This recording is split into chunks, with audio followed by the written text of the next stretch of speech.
What is up, ladies and gentlemen? I am so excited you are here. We're gonna learn together. This is the Tarver Academy Summer Professional Development. We're gonna learn. Learning's happening. It's going down today. We're about to get started. My name is Tyler. I run Tarver Academy. It's an online resource for teachers and students and educators, and it's a great community where people just get involved and learn and get better. And I throw resources to you guys, throw ideas around. It's just a lot of fun. Just a whole lot of fun, Tarver Academy. So if you need anything, I'm here. TarverAcademy.com has a ton of resources and things that you can go to check out. A little bit about me, just so you know, you don't think I'm just like, hey, here's a random YouTuber talking about, videos or whatever. My name's Tyler. I started out teaching high school math, and then I moved into a tech director / facilitator role. Then I was a principal of a school, 6th through 12th grade.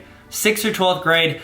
Fun ages. That's good stuff, okay? Good stuff. Never any drama, 6th through 12th grade. No drama. And our school had waivers from the state, so we did a lot of online, we did a lot of blended, we did a lot of in-person learning, all the above. So we get to learn a lot, make some mistakes, do some stuff right, and try to learn from everything we did. Then after that, I went to central office, and I was director of curriculum instruction, and now I'm the dean of NLC College. And I'm so excited to be here, learning and growing with you guys. I'm also giving a little bit of time for people to jump in, get started, and we're about to go through some of the housekeeping stuff. We're gonna do a little check-in right now at the beginning, and then at the end of this video, at the end of this training, we're going to have a chance for you to get a certificate showing that you actually showed up and you did the learning, okay? I think that this training and the other trainings that you are gonna get the chance to be a part of this summer are gonna help you grow as an educator. And if you grow as an educator, all it does is help the students and the community that you live in. And so let's try our best to learn something, take something away from this that we can put in our repertoire and get better with. Okay, so the first thing I need you guys to do is I need us to check in, okay? And this check-in, what it does is it timestamps when you are here so that you might not need this later, but if your administrator or whoever comes back and they're like, how do I know you didn't just click to the end? This shows that you were here at the beginning. So you can scan the QR code that is on the screen if you have your cell phone. And on my phone with me, get your phone out. I'll use my wallet, Atlanta Braves wallet. Film that, you just hold your phone over that QR code that you see on the screen. You'll see something pop up at the top. Click that and it'll take you to where you can fill out that you were here. It's very short, very quick. I'm gonna give you a little bit of time to do that right now. Go ahead, scan the QR code, go to the website, check in, and when you do that, you will get an email. If you do not get an email immediately, this happened, I told you, I was a tech director for a long time, okay? I'd say a long time. I was a tech director long enough to know that if you don't get that email that you're filling out right now, it's because you typed your email address in wrong. That's exactly what happens. 19 times out of 19 and a half times, that's what happens. So go ahead and go to that. Remember, at the end of this session, there's gonna be another QR code that you're gonna scan that is going to give you the certification saying that you actually did the training. Both of these are time-stamped. So if your administrator or whoever's in charge of PD for your district wants to see that and be like, how do I know you did this? You've got your check-in email that is time-stamped by me, not by you. It's into a PDF or it's into that email. And then you will also have the timestamp on your certificate showing that you did this. Okay, so hopefully everybody is getting that done. Okay, giving you a little bit of time. If you have any trouble, just keep trying because I think it's pretty important to get that logged in. Now, while we're doing that, if you're finishing that up, or if you can hear me, what I would love for you to do is I would love for you to hit the red subscribe button. This is my YouTube channel, Tarver Academy. That's what I call it. It's kind of where I got this started. I had this before I had the website, and then I put up the website to put all the resources and all the stuff I was doing. But if you would hit the red subscribe button right now, that would be huge. That would be just super cool of you. And that way, you can hopefully see some of the other trainings that I'm doing, see some videos I do throughout the year to help teachers, to help students, to have fun and learn together. So hit that red subscribe button. Did you do it? Did you? You get the like too, the little thumbs up. That's just YouTube etiquette. You hit the thumbs up. It's just really nice to do. So you want to hit the thumbs up button, you can. And I would love to start this. How about this? in the chat, okay? Because if you're watching this on my website, which is where you can watch it, that's fine. You're not gonna see the chat, but if you click and watch this on YouTube, you're gonna see a chat rolling on the side of the screen. Start it off. I want you guys in the chat to say who you are, like give your name, tell us what you teach and where you teach, okay? If you're an administrator, you can say that I'm a principal, or you can say your central office, whatever you do. I've got some people that have signed up for this that are aspiring educators. So this is great to say, I wanna be an educator, I wanna be an English teacher for high school, throw that in there. If you wanna be a kindergarten teacher, toss that in there, say you're in school. It's a great way to network because I think there is an amazing community of educators here wanting to learn and grow together. And I think that it's great if we look out for each other. So throw in the chat, I want you to say your name, what you teach, and where you teach. Throw that in the chat. All right, man, we're doing good. We're doing good. It's our warm up. We're feeling good. We're stretching it out. It's always good to stretch before you stretch. I don't know, I heard some friends say that, so I say it from time to time. Okay, next thing. This is another little thing. I've got one right here. So I've written a couple books. I've done Superheroes Need Sleep Too. This is a children's book. It's like a nap time book, so you don't have to read that. But this one I think is super relevant for you. This is the Baller Teacher Playbook, and in it I have like practical advice. It's 18 chapters. So the idea is that you could do this like once a week with your team for a full semester or every other week for a year and try to improve your teaching every week. I'm not doing this to sell it to you. I'm doing this to say I'm giving some of these away all summer to people that are participating in this. So if you want a chance to win one of these, or I think I probably got some other educator books. If you're like, I don't really want your book, Tyler, I got a ton of educator books. I'll send them to you. All you got to do, follow me on Instagram at Tyler Tarver. Follow me at Tyler Tarver on Instagram, and I'm gonna be giving these out throughout the summer. You might be the person I give it to. So follow me on Instagram, and then throw something in your Instagram story if you want, just to increase your chances of me seeing it. So I'm just gonna be clicking through. I see people follow on Instagram. I'm gonna throw out stuff to them. So random people will get it. You might not, but you won't if you don't. So there we go. Y'all feeling good? Does everybody feel good? Everybody throw in the chat who they are, where they teach, what they teach. Okay, so to explain also what this is, you are watching, this is a live broadcast. So this is going as a YouTube premiere or a full-on live video. So one of the two. Either way, that chat is happening live. Everybody that jumps into this video at any point is gonna be watching it at the same time as you. So it's great to get in the chat and talk, discuss, ask questions, give input. If we ask a question in the video, you can type it in your notes, but you can also type it in the chat. You can copy paste from the chat. It's a great way for you to be a part of this live broadcast, okay? So if you have a Google Notes, if you have a notes document, if you wanna take notes by hand, I've got a template for notes if you want. It sent it to you whenever you filled out your email. It should have been on that page whenever you did your check-in at the beginning. If not, it's on like every PD page. I have my website, tarveracademy.com. Click on PD and you get a free notes template, or you can take notes in your own doc. However you want to do it, take notes, write down stuff that's relevant to you, and copy paste stuff that people put in the chat. There's gonna be people in the chat that are way smarter than me. And so I'd love for you to copy paste that into the notes, and you can take that and make your teaching game elevate. So next thing, while we're getting logged in, people are still jumping in here. They're still jumping in the video, giving you a few minutes to do that. We're also, if you want to watch these videos, because after this ends, it's going to be gone off of here. However, I'm going to be putting all of these trainings, all like 30 something trainings. I think it's over like 120 hours worth of trainings. I'm putting all of that for people that join what I call the Tarver Academy Honor Roll. It's a small group of educators who are trying to get better every week, and I send out weekly emails during the school year to where you're getting templates, you're getting resources, back to school starter kits, you're getting templates for Google Forms, trainings, PDs, tons of stuff every single week delivered to your inbox, and also you have access to all of these trainings. That is available if you go to tarveracademy.com/honor roll if you want to. I think it's a great decision. I think it's a great decision. Nobody's in here. Who am I talking to? I'm not talking to anybody. Okay, y'all feel good? Y'all ready to start?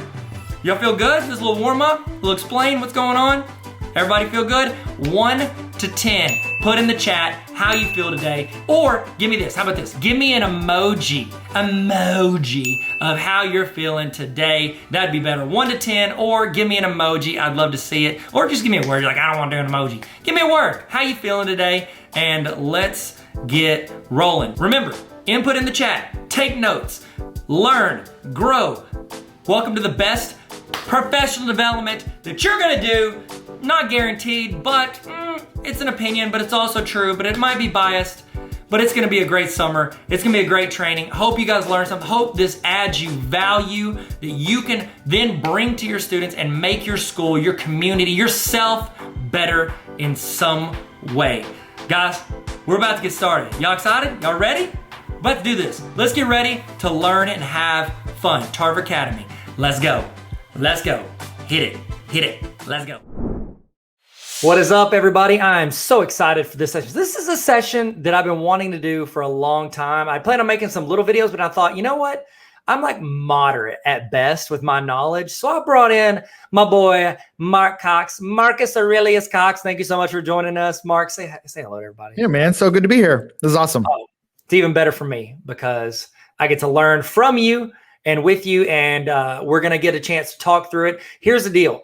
As we're talking, as we're discussing this, we're going to have some thoughts and ideas, and I think it is going to be extremely valuable if you join the conversation. Some of you guys know just as much or more than we do about some of this stuff. So when you're throwing in ideas, ways that you've used your knowledge of some of these breakdowns, these Enneagrams, these personality types, whenever you're thinking of it, toss it in the chat. Toss it in there, give links to resources. Okay, we want you to be a part of this conversation because it's going to make everything better. And if you have questions, throw it in the chat. We might know the answers. We can say it, or we can put replies in, or somebody else might know the chat. That's even better. You know what? That's a 4 on the test domain when you guys, as the audience, as the learners, are answering each other's questions. So get us a 4. Our administrators would love that. Mark, you have very little idea of what I'm talking about, but you know a lot about Enneagrams. So yeah. Mark, without further ado, I'm going to let you talk. By the way, if this interests you, if you're an administrator or if you know your administrator could benefit from this, your building could, I highly recommend you bring in Mark or someone like Mark to work with your teachers, do a breakdown. This could be a full day session where you break down the people in your building so we don't get frustrated at each other, where we don't take out the way we work and operate and put that and project that on other people and get upset at them because they don't operate the same way. So I'm going to stop talking as much. Mark's going to take it away. He's going to talk a little bit about himself, talk about Enneagrams, and then we're going to get rolling with it. Yeah, awesome. Well, thanks for having me.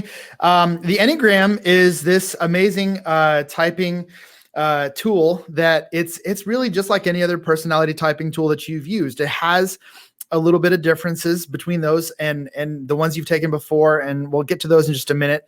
But one of the things that I love about this one specifically is that it talks all about what motivates you. And so the Enneagram is called the Enneagram because it literally, the word Enneagram means 9-shaped figure. And so there's 9 types. None of them are better than the other. They're all equal in value. There's nothing, there's no hierarchy. It's not like a 1 is better than a 2 or a 9 is better than an 8. The truth is that it's just 9 different ways of seeing the world. Now, if I can just give you a little bit of context for where it came from, what it is, what it intends to do, what it doesn't intend to do. It has its roots in the last few centuries, and we don't necessarily know where it came from. I think all Enneagram experts will tell you it's not necessarily scientific, and if that throws you off, I get it.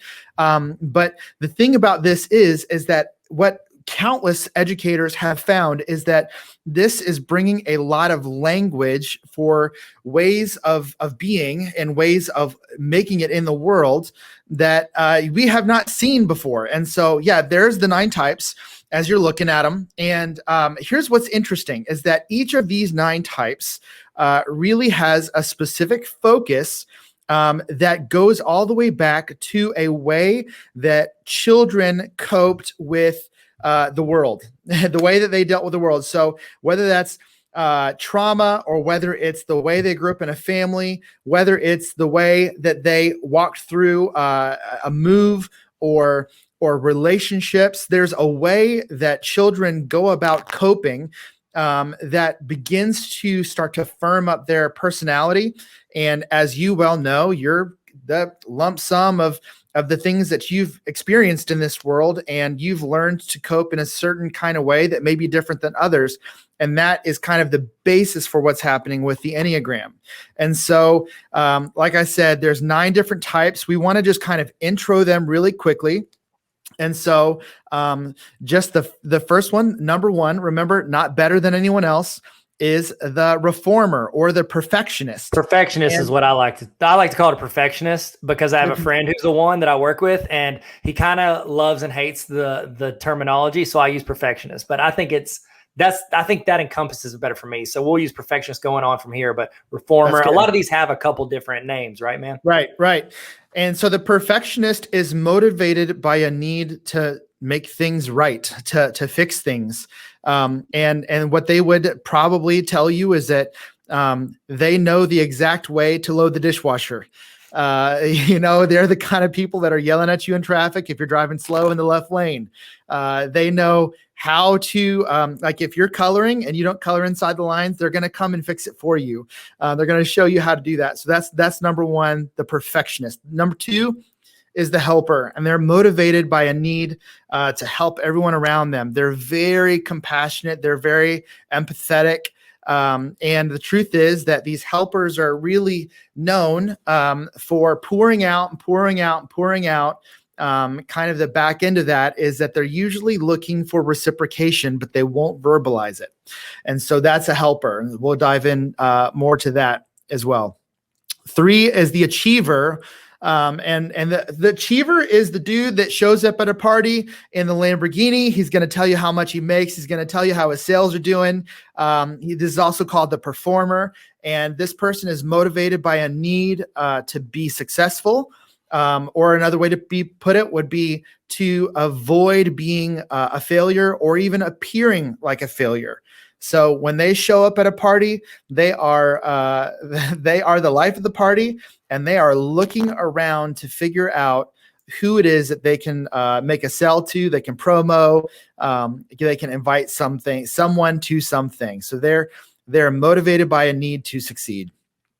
4 is the individualist. Some people call this the romantic. The 4s on the Enneagram are very unique. They're not normal. They think that average ways of doing things are super boring, and they're not interested in living that life. So you're going to see a lot of artists, poets.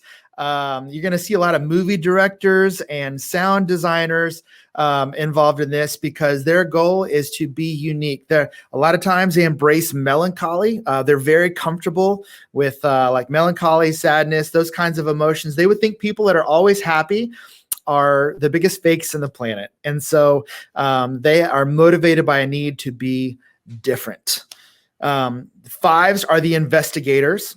And the investigators are very interesting. They're very to themselves. Okay, so they're going to be introverts. They're going to spend a lot of time at home. They're not going to talk to you about their lives almost at all. They do not like to share. They like to learn. Okay, so they are motivated by a need to learn so that they can live a quiet, private life without needing anything from anyone. And so we'll talk a little bit more about them in a little bit. 6 is the loyalist. 6 is unique because there's actually 2 forms of 6s. But the loyalists are the ones who are the glue. They're holding us together. They're actually motivated by fear. And so there's like I said, there's 2 kinds of 6s. There's a phobic 6, which a phobic 6 is someone who is afraid of authority, and so they just submit. And so they're going to do whatever the boss says, whatever the teacher says, whatever the authority structure says. They're going to place a lot of faith in kind of those systems of government and school and just the way society's supposed to work. The other kind of 6 is a counterphobic 6. And they are going to be against forms of authority. And they're going to be someone who's always wondering what's behind the motivations of those in authority. And so they are not going to just willingly place their place themselves at the feet of authority. So that's interesting. The loyalist, they're quite honestly, they're like the most common number. I think it's been said by a lot of Enneagram coaches that sixes are like make up 50% of the population, and they are the glue that's holding us together. They are the loyal family member, they're keeping us all alive. Yeah, and I know you're going to talk about the other stuff as well, but I know that we did where I work, we did a DISC profile, DISC, and this is like the S, and that I always think the safety, security. They want what's they don't want to change. They don't like change, and it talks about how. I remember in that it's like 70% of the population is an S, so it's very similar how this hits, whether you've done some of these other personality tests, but it's like that is a majority of the population. It's a majority of, even educators. Like we all know educators that don't want things to change every year. They don't want to keep they know students are changing class every class period, but they don't want to change their curriculum for a decade. So we know a lot of these people. This can be a majority of the people that you meet. So it's interesting that the correlations happen. It's not like, oh, here's a random personality test. And exactly.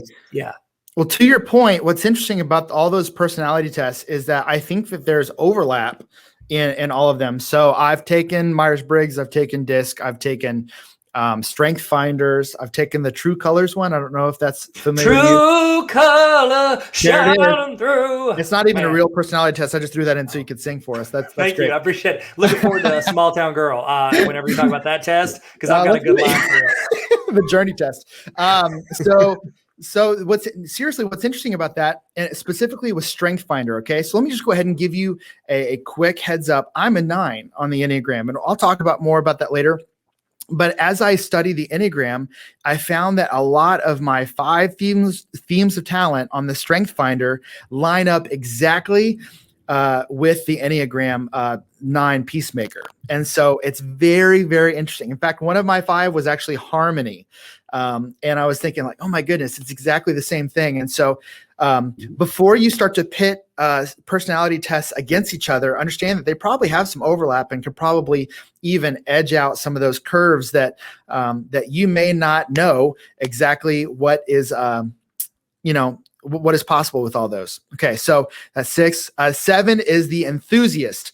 The enthusiast is, man, they are like party people. They are party people. I'm sorry. They are at a party and they are planning the next one. Okay. That's good.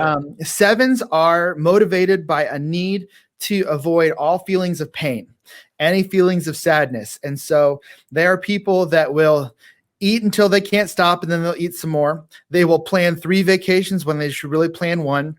They are going to always be looking for the next hangout. And so they are the enthusiasts on the and usually for whatever reason, that's the one that's like, I know a 7 for sure. 8 is the challenger, and the challenger is motivated by a need to be in control of their environment, or at least not be controlled by someone else or something else. And so these are the people that walk in a room and there's a lot of bravado. Everyone knows when they walk in. And so the challengers, a lot of times, this relates a lot to the D for me on the DISC profile. And so a lot of times these show up as bosses. Tyler and I talked, we think that a lot of 1s, 3s, and 8s are bosses. Not to say that, you can't have, others on the list there, but that typically shows up on leaders, Enneagram types. Yeah. When you see principals, if there's any principals watching, or if you're watching or listening as we go through these, I would assume that a good portion of y'all's administrators at your schools, whether the principals or superintendents or, anybody else, you're going to see a lot of 1s, 3s, and 8s. You're going to get the perfectionist, reformer. Those are probably the ones that have planned out the agenda for every teaching, like every faculty meeting for the whole year before, August. Achiever's the one that keeps adding stuff to the building, keeps throwing stuff like, hey, let's try this. Let's do this. Let's add this. You might get some 7s, I think, as a principal. They like to have events and stuff. Maybe it's probably an 8-wing 7, which we'll talk about later. But 8s, they like to control, like you said, control the environment. And so I'd say probably most of the administrators I've met at different education things are 3s and 8s.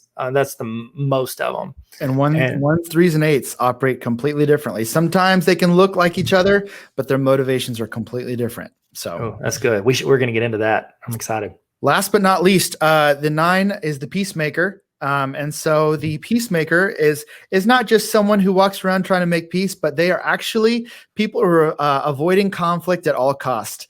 And so that is me. I can tell you that, and we'll dive deep into this, and you'll get like my own, case study on this one. But I remember growing up feeling like, why is everyone else able to handle all this conflict, and I'm like this baby that can't handle it? And it's really not about being mature or immature. It has everything to do with how you're wired. And so the peacemaker, the 9. So let me repeat, none of these are more important than another, but I have heard a lot of Enneagram coaches point to the fact that the 9 is on top of the circle and say that they can see the world through everyone else's lens because they're kind of at the top. They've got that high view. But 9s it's very difficult for 9s to see it through their own lens. And we'll get more into that in a while. That's good. That's good. Okay, so we've gone through, we've hit the introduction of each of these. This is what I would love for you to do. A lot of you guys, you've taken Enneagram tests on the internet. You've done it. If you did it through our site, we linked on Tarver Academy for this PD. I linked to where you could take it beforehand, which is fine. A lot of people, they'll take it, but then honestly, you could probably sit here and look at this and be like, whenever Mark was going through all of those, you're probably like, oh, wow, that sounds exactly like me. Like, I think that in my head. So it's like a lot of times you can self-diagnose just from looking at some of these features. And if you step back and also ask some close friends, if you have any close friends that are observing and they're watching this with you, say you're watching as a group, or you can, they're watching at home or at their house, you can text them, be like, which one do you think I am? They'll probably narrow it down to 1 or 2. And also, as we do this, we're going to talk about for administrators, we're going to talk about for you, for coworkers, for students, but also I do this with my kids. Like I got 3 kids and I'm sitting here thinking like, again, as they're young, I think they're still like, they'll probably transition a lot between them, but I can tell I've got a couple that really have some of these personality traits, and it helps me understand how to communicate with them. So I think it's going to be helpful as we go through these and we start breaking these down. Think through that mentality. What I want you to do right now is in the chat, tell us which Enneagram number you are. Which Enneagram number are you? Say it right now. And then here's the thing. As you guys are saying it, you're tossing your Enneagram in the chat. What number are you? When we get to those numbers, this is where you give input. You're like, hey, you talked about, with a 3, I feel like I don't want to ever, like I'm going to skirt blame or skirt failure. I feel that way. This is what I do to overcome that, or this is where I struggle with that. Throw that in, because you're seeing, as you guys toss your number in the chat right now, you're going to see other people that probably relate a lot to how you feel when the pressure's on, or when you're teaching, or how you plan lessons, all of this, to how you deal with administrators, to how you apply for a job. And so think that through as you go. And again, some of you guys might be like, yeah, I'm a this, but I'm also kind of this. It's okay. Like we're going to talk about that you can be, especially if they're right next to each other on this little circle. Yeah. It is common for that. I'll go ahead and say mine. Yeah. Is that cool? You said yours is a 9, right? Yeah. So can I say mine, Mark? Absolutely. Is that okay? I'm not a 9. I'm sorry, man. I want to be a 9. You seem very kind, and I like you a lot more than I like myself. That's a true story. I am actually, and again, we're going to talk about this. I'm a 3 wing 2. And so it means that the 3 and the 2 are my highest. 3 is my highest. I like to do stuff. And you're like, well, Tyler, I guess I could have guessed that from the 400 resources you give people on TikTok. Yeah, I know. Okay. I get it. So I like to do stuff. I like to make stuff. I like to create stuff and build stuff. Like it's one of the things I feel I get the most energy from. And it's not that I can't like be a peacemaker. I don't want to, I'm an enthusiast. A lot of people think I'm an enthusiast because I have to like stand on stage. I'm trying to hype people up. Like I'll do that. I don't mind it. But a 3 is where I just like, I like to do stuff and create things. And 2 is like really close. And so what I always joke about in rooms whenever I talk about Enneagram stuff is I'm like, I want to make you, because helper's like my second one. I'm like, I want to help you be the best you can. I just want to be a little bit better. it's like, I want you to be great as you can be, and I'll help you get there. I just want you to know that I'm just going to do a little bit better. And so, which is annoying, and I get it. But if I was a 2-wing 3, everything would be fine. I'd be helping everybody, and I'd be like, yeah, no, I'm just kidding. I like people to exceed me in everything I do. I try to do that with every job I've left. I'm like, I want this to be better for the next person. But that's mine. That's mine, Mark. Diagnose me. So here's what's great about that. And so you dove into the wings. So the wings, I've heard different people say this, that have taken the Enneagram test. So a couple things just about, as we're still kind of introing the Enneagram. First of all, if you haven't taken it, so I've got this book here by Riso and Hudson. This is like one of the people that I learned the Enneagram from. Okay, so this is The Wisdom of the Enneagram by Riso and Hudson. And they have a test. So I'm not sure which one is linked, but RHETI.com, I believe it's the Riso Hudson Enneagram. Hey, say it again, spell it again. RHETI. It's RHETI, I believe .com. Anyway, that's the one I've taken. I think it costs $12, $20. I can't remember. That's the one that I have found to be the absolute best. Tyler's fact checking it for me because he's smart. Thank you. So that is the one. I've seen some people take some free Enneagram tests, and I'm telling you, it doesn't usually end well. So there's two ways. And so like Tyler said, now I just want to recap because this is important. Some people take a test and they just run with the results and don't talk to anybody. Dialogue is like one of the best ways to discover this. One of the ways, as you're trying to discover your Enneagram number, if you've never done this before, don't feel left out if you don't know exactly which one you are. That is 100% okay. There it is. And so it's not RHETI.com. No, so glad. No, it's not. It's what's close. It's EnneagramInstitute.com/RHETI. So you were close. Yeah, it's really good. I'll put it up on the screen in case you want to take it. We're going to have a couple breaks in here, so you're going to get the chance to take it today if you want. How long does it take to take that? I think it took me 15, 20 minutes. So this test is great. I would avoid the free test. That's just me talking. Dialogue is great, and do not feel bad if you haven't nailed down. So what I'll do is I'll sit, just because I love doing this. I'll do it with young married couples. I'll do it with older married couples. I'll do this with students, 6th through 12th grade students, middle school and high school. And sometimes it takes people longer. Sometimes I'll sit in Starbucks for an hour and a half, and they'll leave and they'll say, I might be this, I might be that. And some people even say, I think maybe I'm a 3-wing 8. And I'm like, well, here's the deal. The Enneagram coaches are going to tell you that your wing is, if I'm a 9, since it's a circle, it's either going to be an 8 or a 1. Okay. So if I'm a 5, the wing is either going to be a 4 or a 6. It's one of the two that you lean towards that's right next to your number. So I happen to be a 9 wing 1. I know those numbers aren't next to each other, but on the circle they are because of how it's laid out there. But that means I'm a peacemaker that tends to be a perfectionist. So I do come back behind other people and reload the dishwasher if I don't see that it's done the way I like it or the one way that makes sense. I'm not a challenger at all. And that's a good way to remember that. The one way to do it. Like a 1 is the one way to do something. Perfect. It's so good. That's exactly what it is. Perfect. Oh man, you're great. Let's go. See what I did there? Okay, I'm going to get rid of the picture if that's okay, because this can be all Mark. Let's go. So here's what we're going to do. I'm going to read some statements. Okay, this is what it's like to be a 1. Okay, so you might find yourself in one of these, and you're gonna. I mean, if you have not taken this test yet, just understand you're going to have to listen to all of them because you're going to be like, oh, I feel like a little bit of 1. Oh, I feel like a little bit of 3. So just kind of, sit back and listen. This is what a 1 might say. People have told me I can be overly critical and judgmental. I beat myself up when I make mistakes.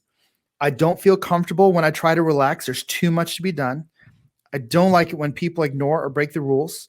Like when the person in the fast lane at the grocery store has more items than allowed. Details are important to me. I often find that I'm comparing myself to others. If I say I'll do it, I'm going to do it. It's hard for me to let go of resentment. I think it's my responsibility to leave the world better than I found it. That's interesting. See, you're a 3, but that sounded like you. So there's lots of little bits of all of us. Thanks, I Mark. have a lot of self-discipline. I try to be careful and thoughtful about how I spend my money. It seems to me that things are either right or wrong. I spend a lot of time thinking about how I could be a better person. Forgiveness is hard for me. I worry a lot. I'm really disappointed when other people don't do their part. I like routine and don't readily embrace change. So that's the number one. Number one is the perfectionist. And listen, healthy ones are great in the world because they are giving us better systems, right? They're taking something that's broken and they're making it better. So I love a good 1, because a 1, if they're in their sweet spot, they know how to help. Now, what does an unhealthy 1 look like? An unhealthy 1 is offering unsolicited advice and they're throwing some arrows while they're doing it. And so that's gonna hurt along the way. But here's what's interesting. The 1 does not think they're being critical. They think that they are helping you. They think that in some form they are showing you love by saying that. Now, so if you know somebody that is critical and maybe even their tone is like, why did you do it that way? And you're like, why are you taking that tone with me? And they would say, what tone? And you're like, it's on your face. Tell your face about your tone because it's there. Yeah, we've all had students where we give an assignment and a student's face says a real distinct tone for what we did and what we changed. Yeah. So the truth is that ones can be difficult. But again, with the Enneagram, if you know what you're dealing with, you know how to deal in a healthy way. So think about it this way. If you're a 1, then you might be able to bring healthy change to a student's life by giving them one little tweak. Now, you understand that maybe the truth is that student isn't ready for it. So as a 1, you need to find healthy ways to help people perfect what they're doing. I'll just tell you, like, I've got a 1 that I work out with, and he'll be like, hey, your form isn't all that great. And I'm like, leave me alone at 6 a.m. I'm just here to like sweat this thing out. But the truth is, like, he's there to help me. And he's like, no, I'm here to help you,? And so if the people are ready to receive it, it's growth, And so you be healthy, you help them be healthy. That's how we can all work together to bring that to a healthier place. I know this is like, if I'm a teacher and I see a student that, like, again, I taught math, but I've gotten the chance to work with a bunch of different subject areas.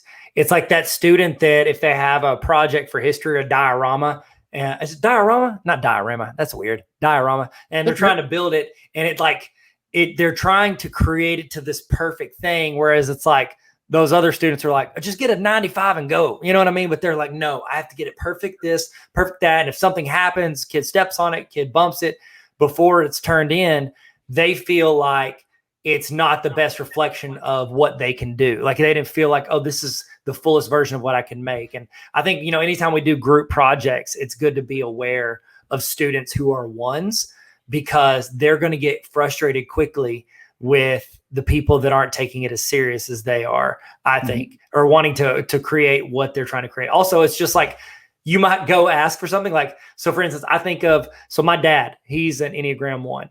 And we asked, hey, Dad, we want you to make a little picnic table for our kids. Like, oh, he's like, okay. He gets it. He goes to make it. And it ends up being like, it looks like I bought Home Depot and put it into a picnic table. Like, he built it, and then he was like concerned about safety security. So he put extra legs on it. It's like in Avengers Endgame, when he goes, put in kill mode, and it puts out like 4 different legs. That's the picnic table, because it needs to touch the ground at 14 different places so that my kids, like, it has to be perfect for those kids. And so we were just like, okay, great. It looks weird, but we love it. Thank you. So I like that. I like that. Yeah. I love a good end game reference too. Thanks, man. I'll try to bring it. It's inevitable, really. Yeah. There's more. I know there's more in you. So 1s, if you think about a healthy 1, I think of Atticus Finch. in To Kill a Mockingbird. And you got to think about how I'm sure, that a lot of us grew up reading that in school. The fact is he took on a case. He's a lawyer in this southern town, and he's having to defend a man who's innocent, but that the whole town thinks is guilty. And he knows he's innocent, and he knows that there's other things at play with why this person is on trial. And there's a moment where he's talking to his daughter Scout, and he's essentially like, I understand that this may look crazy to you that I'm taking on this case, but I know what's happening is wrong, and I need to pursue justice for this man. And if you've ever read the book or seen the movie, there's a scene at the end where it gets me every time, because he stood up for what he believed in, and his kids saw that, and the community saw that. And so a lot of time there's justice in there. And so there's something that they're fighting for. They're not just trying to tell you did it wrong. They are legitimately trying to make it better. Do you know any ones that are in the school district, that you've dealt with?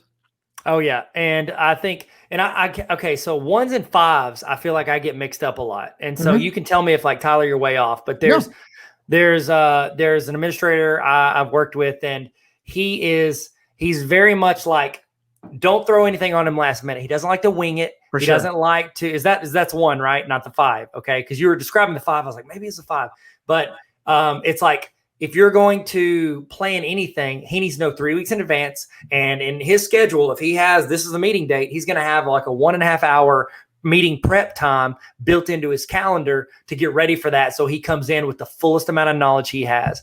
And it's like the first time, because I'm very much like, we'll figure it out as we go. Here we go, walking on stage. You know what I mean? So it's like, I'm very much a wing it kind of guy. And the first time we were going to present together, he got frustrated with me because he was like, well, what are you going to talk about it? Because I was like, well, we'll just go back and forth on this. He's like, yeah, but what do your slides look like? Or what are you going to talk about? I was like, well, I mean, I haven't made slides yet. I'll just kind of roll with whatever. He's like, but then we're just going to say the same thing. I was like, no, I'm not just going to repeat what you say. And he's like, he's trying to plan it out because he wants it to roll out a certain way and get across certain things. And me, I'm like, bro, that's overkill. But in his mind, that's how he's going to be the best. And then when I really reflect, I'm like, you know what, if I prepared like that, I bet it'd be a lot better if I actually did what he did and went to the extent he had to make things of the utmost excellence. Yeah. So I don't know. I think that, ones do it. You're exactly right. When we can learn from each other that way, that's why we can learn from ones, and they're there to help us. In fact, if you ask a 1, how would you think I would do this? Oh my goodness. If you ask a 1 coworker or boss, hey, I'm struggling with this process, with this system, I'm wanting to create this thing and I'm kind of hitting a brick wall, would you just help me kind of whiteboard this thing through? They're going to give you step by step, and it's going to be better than you would have if you would have invented the wheel yourself. And so they're terrified of making mistakes. They're there to get the job done, and they're there to add value. Now, if you're the person who likes to wing it, and you've got a boss who's a 1, my goodness, that could be difficult. You're going to have to learn how to speak their language. Like you said, you had that administrator that was a 1, and you go on stage together, and it's possible that administrator could go home and think, man, this person is unprofessional. They're unprepared. And the truth is, your personality lends towards no, I've done my work. I just need to go up there and get the job done. And so the truth is, working together might mean that you guys have to have some dialogue about how that's going to go. You may have to do something kind of against the grain for you in order to kind of show value to that administrator who's a 1, because they like processes, they like systems, they like steps and checklists. And if you don't appear to have checked off the checklist, it can look like willy-nilly, and that may look unprepared. Yep. What about students who are 1s? Okay, so I was thinking through this. I was like, okay, what would be the best thing I can do as an educator if I have a student who's a 1? I think you give them enough prep time to get ready for whatever it is they need to. Pop quizzes, probably not going to be excited about it. So if you see a kid stressing out or sweat, I've seen kids sweat or stress, or they're chewing on their pencil, they're super stressed because they didn't get to prepare for this. And they know they could be better. They could be perfect if they had time to get ready. They had an on-ramp to do this. And so I think That's a good that, question. Go ahead. Sorry, let me ask you a question real quick. So no pop quizzes for number ones. Is there a sense in which maybe that if we teach them like, hey, there's going to be pop quizzes in life, like sometimes you've got to throw it at them, or are we saying like no pop quizzes? That's a good question. I think that also that depends on the students. And it's like you said, healthy and unhealthy. You know, if there's a student that allows this to hit them and take over their emotions, which kids I think are more prone to letting it hit their emotions. You know, they haven't had the reps of like, oh, I've been surprised by this. Because in life, you're going to be surprised by stuff all the time. And you're not going to be able to be fully prepared. But you have to figure out, how do I cope with that? I know some ones that I've worked with, whenever they get thrown off guard, they clam up. They just sit there and they stare, and they're just like, they want to hear everybody else say everything before they ever want to respond or think. And it's because, and you can see that with students too. It's like, if you throw something at students or you shift what you're teaching abruptly and you don't give them context for what's going on, it's like, whereas, some personality types, they might just like be okay with, sifting through the confusion. But if you've got a room just kind of going chaotic, they're not going to be excited. And they're the ones that are going to complain to you when their group isn't doing the work, or whenever they're trying to group projects, man. The one in a group project is probably going to be the one to do the work. At least because I was not the one in my groups in school. And so I never did the work. And someone always did. And I was like, Mom, we got an A on the group project. It was good. It's good. And she's like, you didn't do anything, did you? Yeah. Well, as a 3, I would always just like let them do like all like the grunt work. And then I'd be like, all right, I'm going to go in and flash it up. I'm going to present. I'm going to throw in some gifts, and I'm going to make it a little bit better, and I'm going to take full credit for what you did. I'm just kidding, but kind of serious. You as a teacher, if you're going to be growing in your knowledge of the Enneagram, one of your jobs as an educator is to help these students have language and processes and systems for learning how to be just a healthier student, a healthier human in this world. And so whether it's projects, you're going to be able to help those ones. You're going to be able to speak their language. You're going to start to hear them say like, oh, but my group's not doing this. And you're going to start to pick up on what might be true of them as they are kind of spouting, kind of volcanoing their emotion about what's going on in their group. So a lot of times ones will become administrators. I could see a 1 like being somebody that would thrive in a facilitator role. So, a facilitator, what they do is they don't have students directly in their classroom. They work with the teachers, but I could see where teachers could give like, hey, this is what I'm struggling with. This is what I need. And then the 1 could take that information, go out and then spend 2 weeks building that from the ground up and have like the background and all that. Just don't be like, when they come in and hand you that, hey, here's this, completed project. Oh, thanks. Appreciate it. We'll use it later. Don't do that, because they're thinking, you don't have any idea how many hours I spent making this exactly what you need. And so you probably see them as facilitators, but also if you got a principal that does that and they roll into a faculty meeting and they've been prepping for this faculty meeting and they're wanting to help their teachers, and you're sitting back there just scoffing or like, or you skip it. Oh my goodness. I bet skipping a meeting like that for a 1 would tick them off, because they're like, I just did all this work and you're not even going to show up.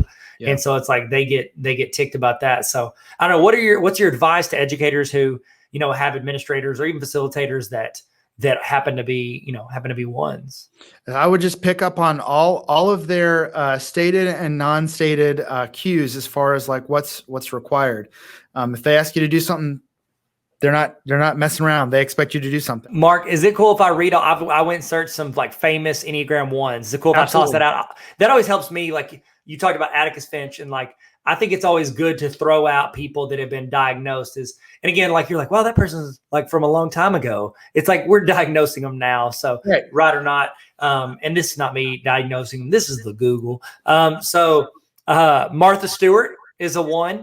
Which we can see is like, this perfect little flower is going to go right here. You know what I mean? Martha Stewart is a 1.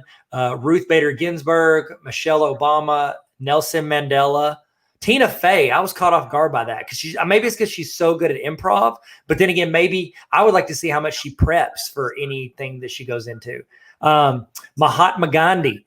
And then Sully. Remember the airplane dude? Captain Sully Sullenberger. And Steve Jobs. Which, if you've ever read much about Steve Jobs, Like that dude would get ticked if like anybody tried to change anything that he had developed. And it's like Perfectionist, you talk about Apple devices, like that was built on a world of, but here's the deal.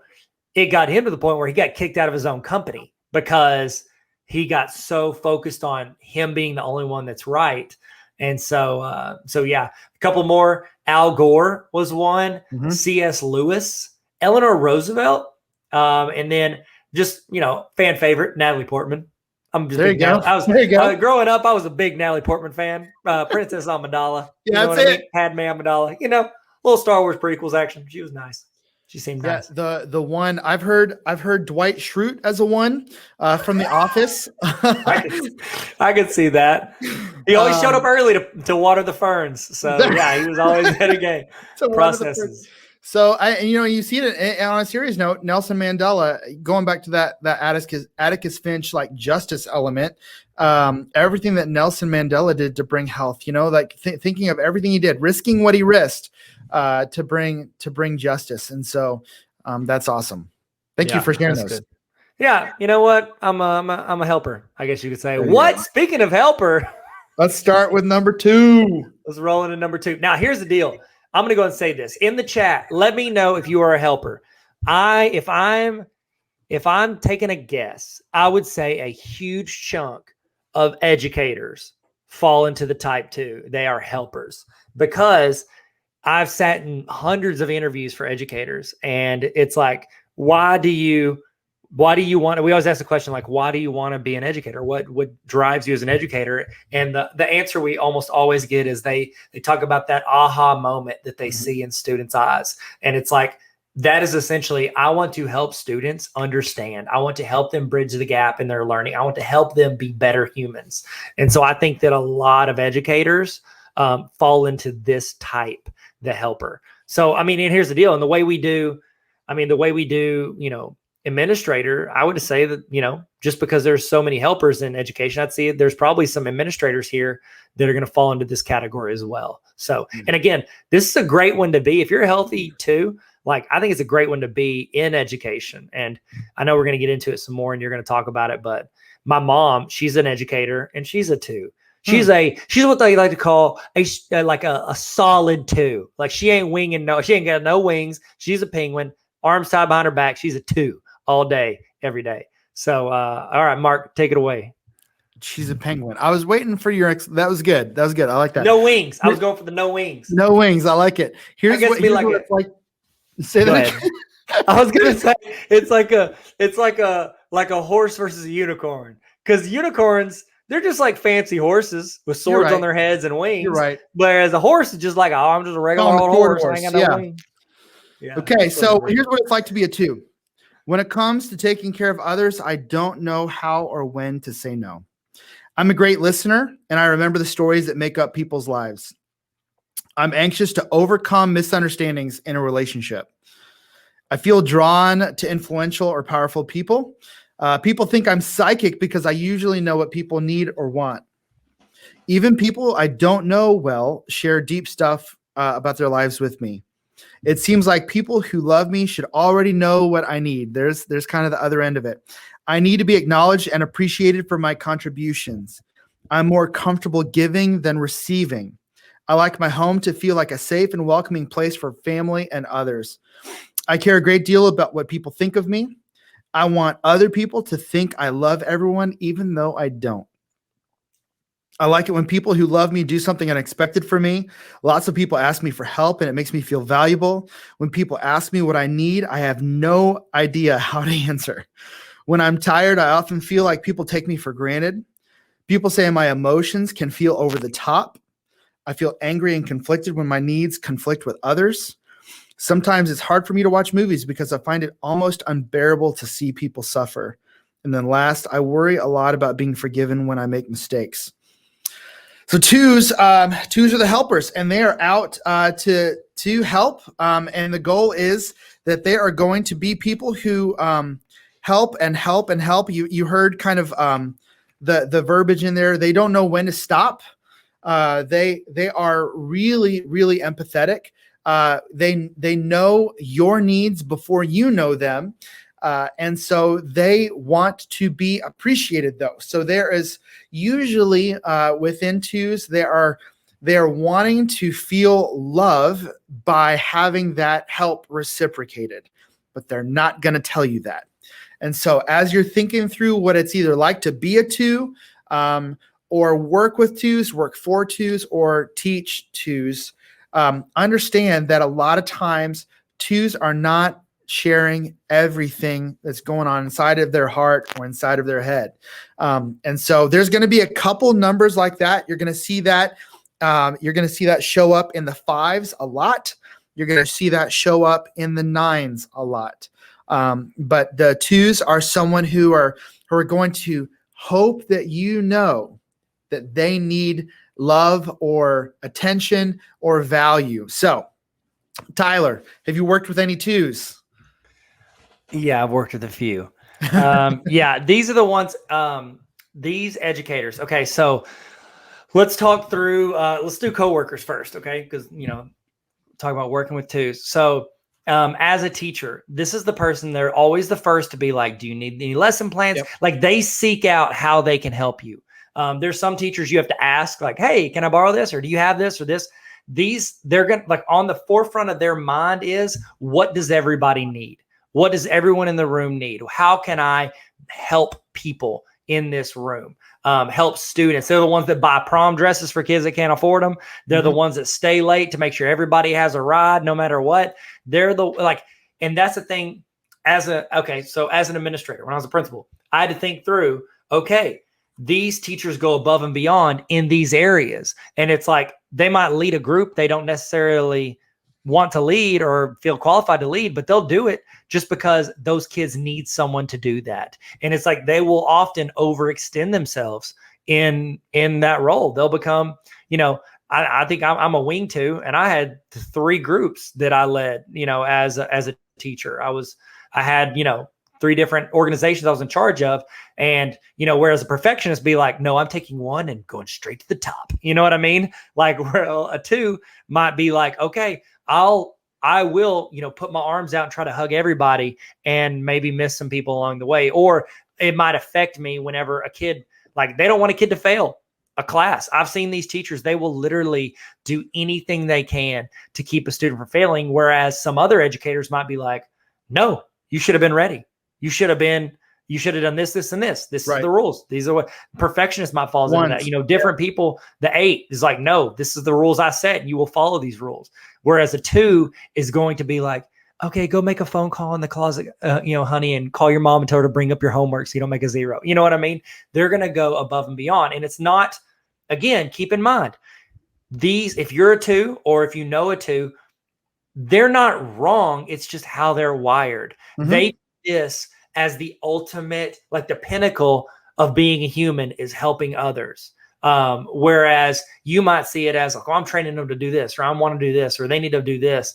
You have that wired in you. They have this wired in them. Not that it's, bad. I think we all have a little helper in us. We always want to help people.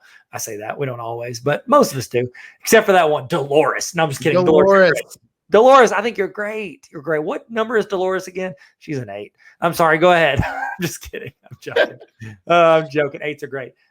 So yeah, that's a helper. What do you think? What's something that stands out to you with people you've worked with who are 2s? Yeah. What I've found is that, and I have, I with work, but also with marriage, I've seen this breakdown in marriage a lot. Okay. Because, and this, if you've ever read the book, The 5 Love Languages, that's one of those things where this breaks down. The 2 is a helper. Okay, so maybe that translates to acts of service as a love language. And so this is like if you give me gifts over and over and over again, which is a love language, I may not receive it as love, right? My top love language is words of affirmation. So if you just pat me on the head and tell me I'm doing a great job, like I will work hard all day. Gifts, they're great, but they don't communicate love as much to me as words of affirmation do. Now, I am an acts of service shower, which is funny. Like I like words of affirmation and I like acts of service. So I love to this is just my own personal, right? I will stay up late and I will clean the kitchen and I will tidy up the house and all that kind of stuff, because in my mind, I'm thinking my wife is going to wake up and she's going to see that clean house and that clean kitchen. And she's going to be like, oh, my husband loves me. Look what he did for me. And the next thing I know, she's out the house, haven't heard from her until she gets home from work. And I'm like, did you notice? And she's like, notice what? And you're like, I'm leaving. And you blow up, right? This is what happens with twos, okay?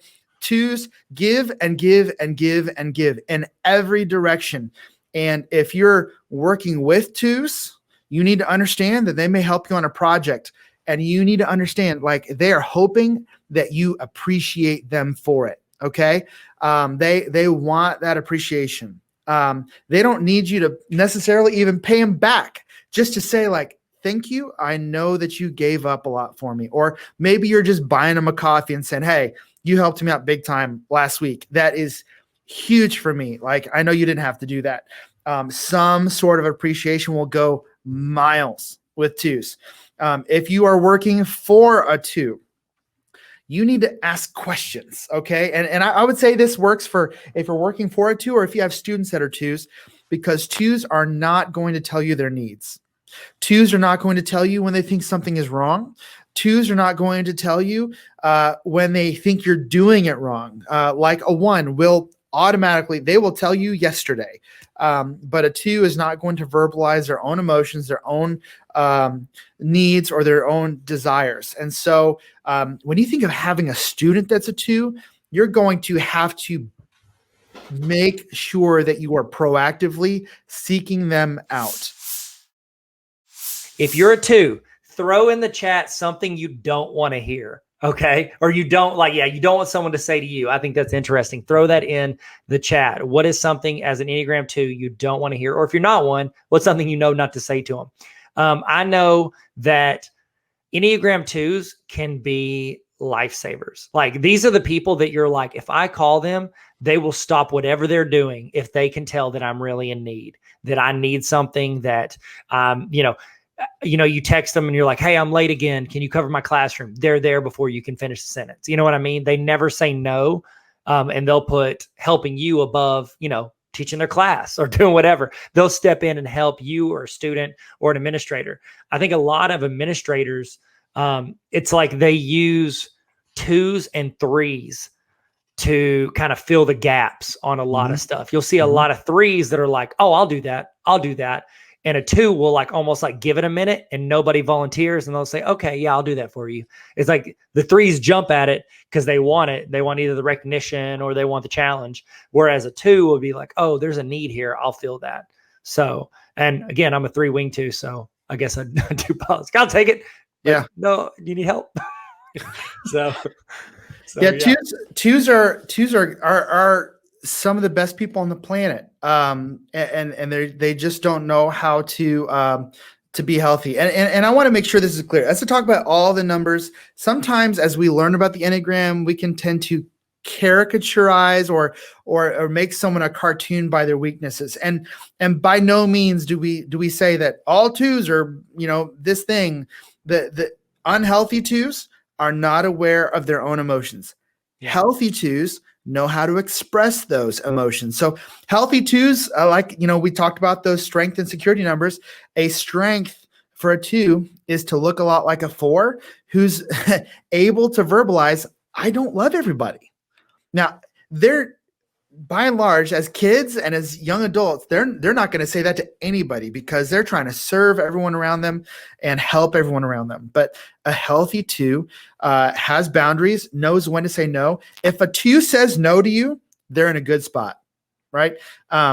If you ask a 2 for help, maybe a coworker, and they say yes, you might pause and say, "Are you sure? Are you sure you can help?" And that's just the way it is for 2. So. If you're a 2, you've got lots of paths for health and boundaries. People love you, right? The truth is people love you. And maybe you, in your worst moments, have felt taken advantage of. And so you just have to know when to have the boundaries to say no, or when you're taking on too much. Yeah, that's good. So I think it's fun. Let's do a few famous twos. Yeah. If you want to throw a guess in the chat of anybody you think is a two, throw it out there after talking about this. And I mean, don't talk about your coworkers. They might not like that. But, throw in a famous two that's probably not your coworker. So Dolly Parton, and I know she does a ton of stuff with charity. She does children's books. Like, you can tell with a lot of stuff she does. She's a two. Mother Teresa, don't think any of us had a doubt about that one. Yeah, that's my famous number two. Yeah, Mother one of the number twos. Question. Did they call her kid Daughter Teresa? Like, hey, it's Daughter Teresa. I was like, Mother Teresa, Daughter Teresa. I'm Husband Teresa. What? Okay. Nancy Reagan, Jimmy Carter, Desmond Tutu. I use some of his quotes for quote of the day. Rock the quote. What's up? Link in bio. No, I'm just kidding. I don't know why I say subscribe. Celine Dion. Do you believe? Hey, Mark, give me your best Celine. What makes her a number two? I don't know. I love that. Helping us with their beautiful music. Helping us with their beautiful music. Do you believe? Maya Angelou. Is it Angelou or Angelo? Angelo. Man. Okay. You can make fun of us in the comments. Actually, kindly correct us. Could a two kindly help us in the comments on how to pronounce our name correctly? And then I don't know if you've seen this movie, Mr. Rogers. Mr. Rogers. Yeah. Man, he is like the healthiest too, right? He is like the pinnacle. He is so good. Man, that movie made me just be like, okay, I'm going to go back and watch. I actually incorporated something he did back when he used to speak. I incorporated that into one of my keynote talk that I do. And so it's like one of my favorite parts now. And I stole it from Mr. Rogers. I give him credit probably. That's a good one. Yeah, that's a perfect one. Yeah. And it's here. I'll just go ahead and say it. This is what he did. And it kind of encapsulates it too. So when he would spoiler alert, if you give me for a keynote, I'm going to do this at the end. He, at the end of his talks, actually, I got it from, I have his book. It's becoming, I'll show you. Is it okay? May I show you, Mark? Absolutely. Is it okay with you? Okay. So actually, didn't even get it from Mr. Rogers. I got it from this book, which I highly recommend, Becoming Better Grown-Ups. The guy that did Kid President, Kid President's his nephew, and then him and Kid President did all that stuff. He wrote this book, Brad Montague, and in it, he talks about how Mr. Rogers, when he would talk to people, he would have everyone close their eyes. Now close your eyes. Now think of a teacher or a person who's made an impact on your life. Think of and then he wants them to go thank that person. I'm like, isn't that like the ultimate two move to he's not only helping you be a better human being, he's helping someone else through you get thanked for something they did to make an impact on your life. And so I don't know. I think it's just it's like a double. That's like 2 squared, which is a 4. That's not how that works. Is that how that works? Yeah, but I like it. Thanks, man. Enneagram version 2. Enneagram version 2. EV2. No. Okay. Well, is the next one like the greatest Enneagram of all time? No. I like to say they are though, right? No. And if I were a 2, I would say you are, but I'm a 9 and you're not. Be peaceful with me, man. Let's just say this one, they like to say they're the best, but this is the achiever. Man. Yeah. All right. So we got the achiever, the performer. This is what they might be saying. So this may be you. It's important for me to come across as a winner. I love walking in a room and knowing I'm making a great first impression on the crowd. I could persuade Bill Gates to buy a Mac. I like that one. The keys to my happiness are efficiency, productivity, and being acknowledged as the best. I don't like it when people slow me down. I know how to airbrush failure so it looks like success. I'd rather lead than follow any day. I'm competitive to a fault. I can find a way to win over and connect with just about anybody. I'm a world champion multitasker. I keep a close watch on how people are responding to me in the moment. It's hard for me to not take work along on vacation. It's hard for me to name or access my feelings. I am not one to talk about my personal life. Sometimes I feel like a phony. That's a really good one. I love setting and accomplishing. That's not me calling you a phony, by the way. I know. I was like, thanks, man. You really pulled that one out. You don't want to say this on you're successful. Like, oh no, you're a phony. We're in the PD right now. I love setting and accomplishing measurable goals. I like other people to know about my accomplishments. I like to be seen in the company of successful people. I don't mind cutting corners if it gets the job done more efficiently. And people say I don't know how or when to stop working. So the performer is right there in just, they're at the party, and they are not just trying to look successful. They're trying to make sure they don't look like a failure. They are panning the room to see where the power move is.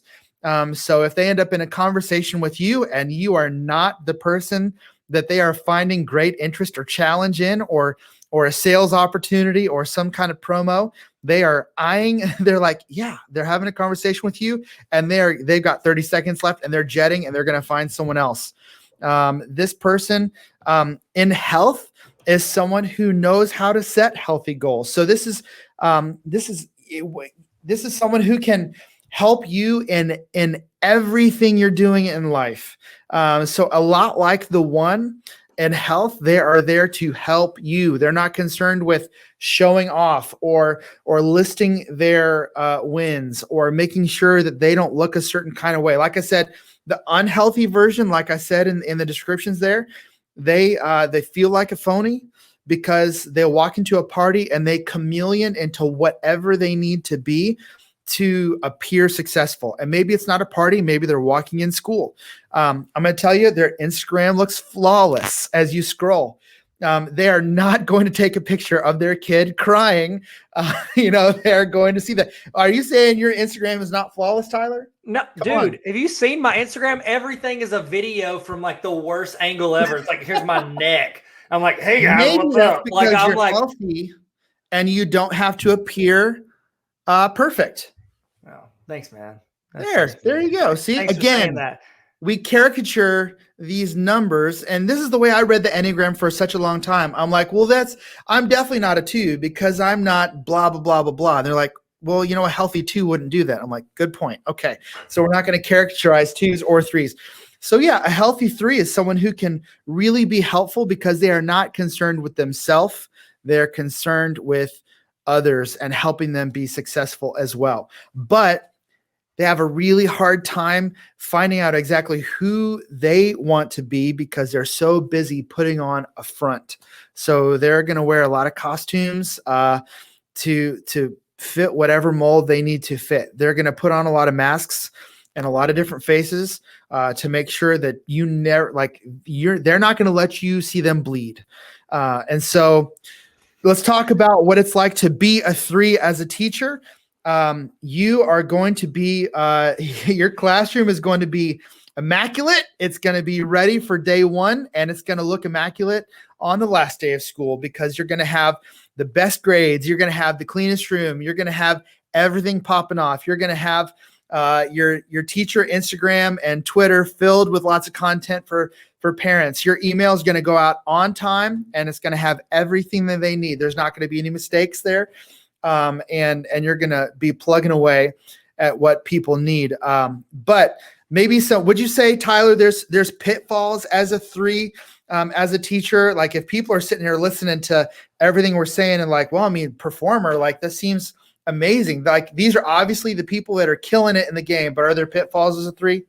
Yeah. I think one thing that we need to be aware of, if you are a 3, be aware of how you come off because it's easy to be like you said, look at me, all about me, like link in my bio for all my accomplishments. Like, it's like you become the person at the teacher. It's at the faculty meeting or, in the teacher's lounge who's like, oh yeah, I did that last week. It's not a big deal. Or like, you know what I mean? It's almost like you always get the one upper, you know what I mean? Mm-hmm. And it's like, not like a fake one upper, like you really did one up them and you need people to know. And that's a hard thing.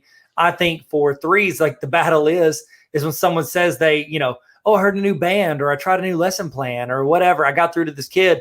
You won't want to be like, yeah, I did it like 2 months ago. It's not a big deal. It's whatever. You know what I mean? Like you don't want to brag that you already did it, or you take it as almost like this competitive spirit. Like, oh, I can do that. You know what I mean? So like, okay, so I was a principal and I can attest to this because I made this mistake.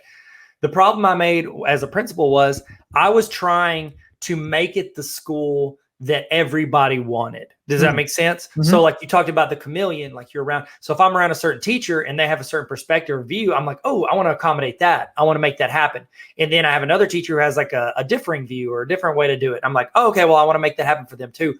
If you're not careful, if you do that for teachers and for students as an administrator, you're looking at a lot of work because you're essentially, personalizing an experience for everybody, because you not only want you to be the chameleon, you want the LMS to be a chameleon. You want everything, like use Google Classroom like this, or do this with your computer. Like you want everything to be adaptive for everybody. And you're trying to chameleon an entire classroom or an entire building. And it's just not manageable. You know what I mean? It's going to put you behind on other things that may be more worthwhile. So I think that one of the things, I was listening to a book today. It was by Michael Hyatt, and I can't remember what it's called. I'll look it up. But it essentially talks about how the most important things you can do is figure out when to say yes and figure out when to say no. And I think that's the thing that a lot of threes struggle with, because they want to say yes to everything because they want to prove they can do it.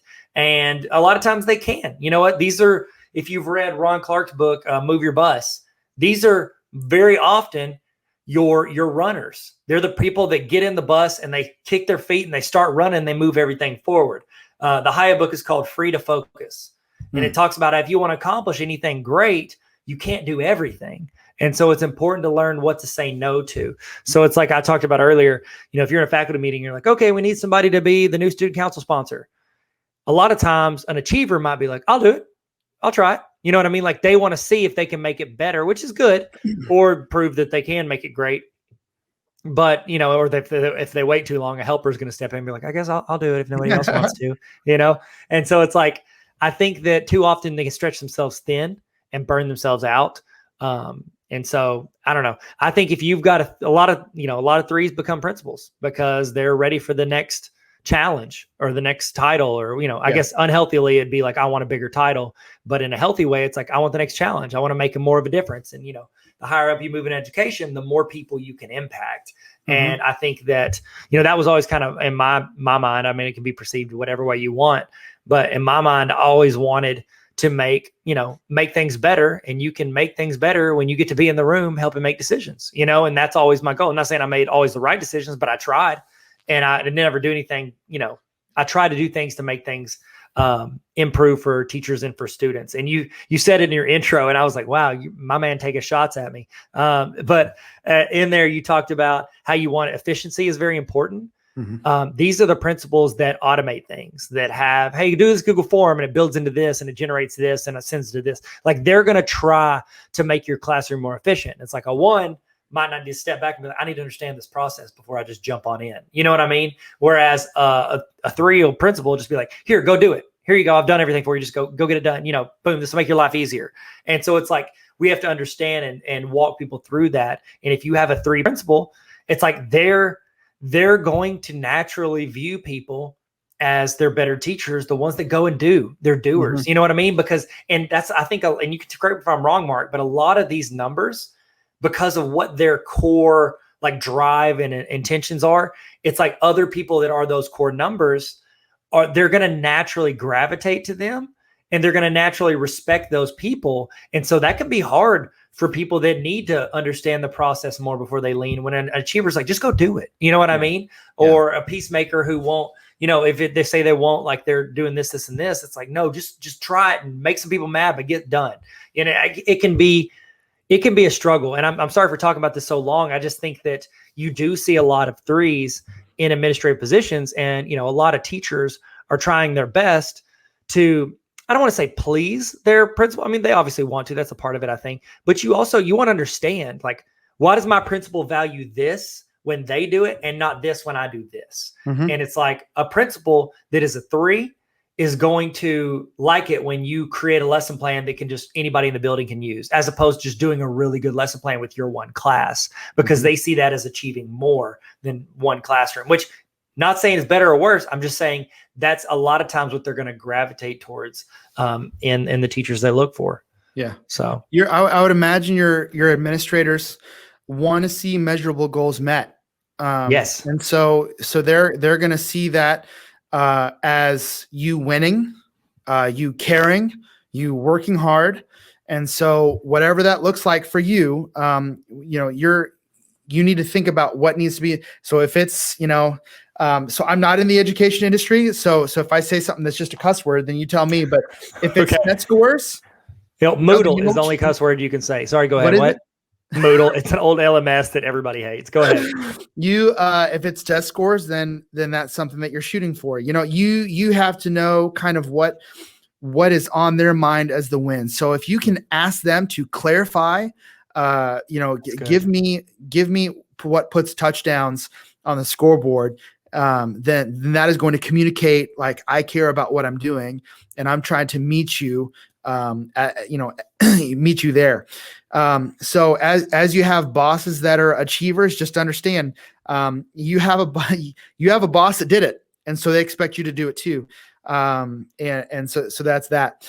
With students, I think it's very, very interesting because a student is not, necessarily in a developed place yet. And so if a student has 3 tendencies, the problem can be, and this is where and you're going to hear my 9 come out like as a peacemaker. A 3 kid thinks that they only have value if they get good grades or if they do something well. And so I know sometimes that we without even knowing it, we can say, you did a great job. I'm proud of you. You got a good test grade. I'm proud of you. You did a good job. And what they hear is you are valuable because you are smart, or you did a good job, or you studied hard, or you did better than other people. And I think it's important for us to understand that all these 3 kids are going to, they see the measurables, right? The scoreboard is there. The grades are there. The honor roll is there. And, when it gets up to older, kids, like the college that you get accepted into is there. And oh, you're the one that gets to give speech at graduation, because you earned that, that's theirs. All those measurables are there. So you need to communicate to all of your different students that they, regardless of their test grades, that they're valued, and that they're not, just valuable because of their achievements. And as developed, healthy 3s, then you as a teacher should be able to understand that you're more than your accomplishments and your achievements. But no, that is how some 3s think. And so in stress, 3s are going to take on some negative qualities of 9, and they're going to kind of clam up, and they're going to chase after their own goals, and they're not going to be a more healthy, healthy 3, which is going to I got that backwards, didn't I? Let me back up. I was thinking of the other numbers. So a healthy 3 is going to look like a 6 in the sense that they're going to be loyal. They're going to help you achieve. So I said that at the very beginning. They're going to help you on your achievements. An unhealthy 3 is going to be very kind of focused on their own achievements. They're going to be very, very focused on themselves. So a healthy 3 is looking for opportunities to help other people. So if that's a boss, that's good communication. Administrator, if that's a student, that's going to be good communication, making sure that a student understands that their value is not just in their achievements. And then I think of, the parent 3s out there. I think that as you're communicating with parents that have that achievement, understand that their kids field all that pressure. Understand that those kids, if they're not bringing home hundreds or extra credit even, they're having a conversation at the dinner table. You might get an email from a 3 parent convincing you that their kid did a good job because that parent needs those grades to be good. And so know who you're dealing with. And if their motivation is to achieve or for their kid to achieve so that they can feel like they're a valuable parent, because right, an unhealthy 3 parent is going to want their kids to be the quarterback, is going to want their kids to be on the honor roll and all that kind of stuff. So be mindful of how you're dealing with all of that. Talk specifically what it's like to be an educator as a 3. What are some temptations you feel? What maybe best moments, worst moments? Okay.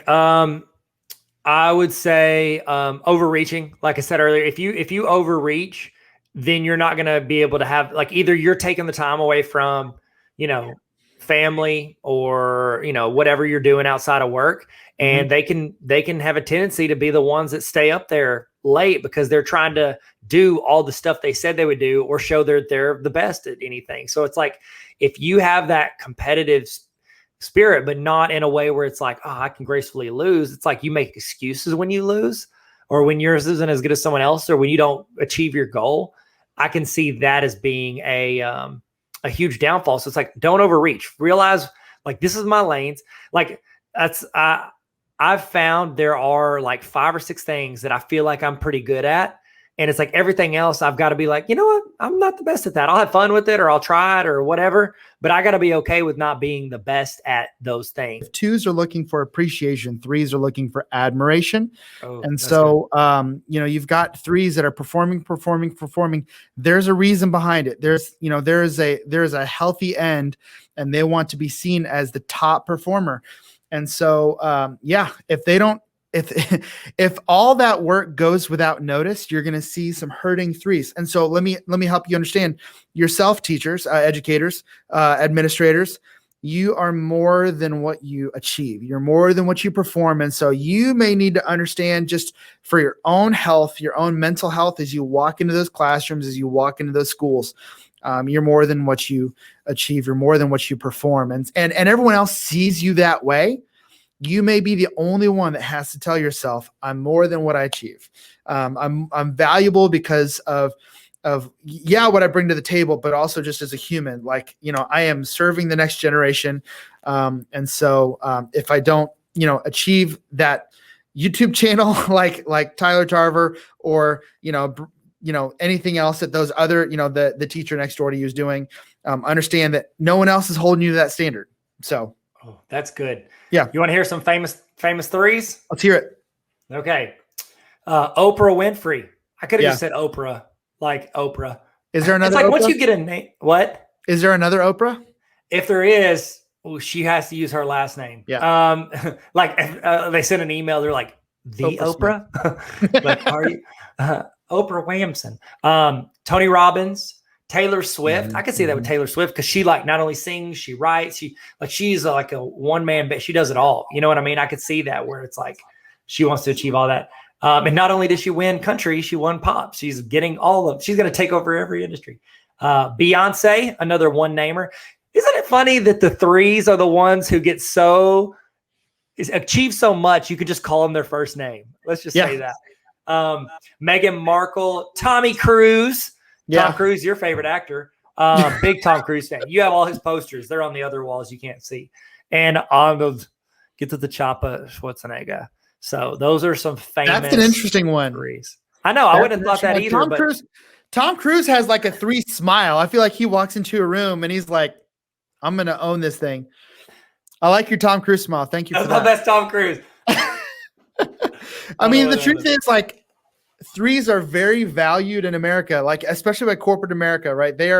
We worship 3s because they get the job done. And in America, we want people who get the job done, make the money, get the bonuses, and they're gonna you know, earn business for you. So but I think the thing you see a lot with them is burnout, especially at that level. Like, I know with a lot of like YouTubers, like, everybody's like Casey Neistat. He's doing, you know, creating a video every day, and it's super big. And you're like, oh, why would he ever quit? And it's like, because he got to the point where he's about to destroy his marriage and his sanity and everything else, because he's built on this brand on building and growing. So I could see it. Yeah, I could see it. At some point, you're just going to jump on the couch and yell at another 3. That's what happens. Tom Cruise did. Apparently, Tom Cruise jumped on the couch and yelled at Oprah the other 3. On the Oprah show, right? Yeah, 3s and 3s. That's 9. There it is. All right. Shall we move on to 4s? Oh, I think we have to, Mark. I think that's only the next logical step. Hit me with the banner. There it is. The 4, the individualist or the romantic. Here's a couple things they might say. I like things that are unconventional, dramatic, and refined. I'm definitely not a fan of the ordinary. I never really felt like I belonged. I have so many feelings in a day that it's hard to know which ones to pay attention to first.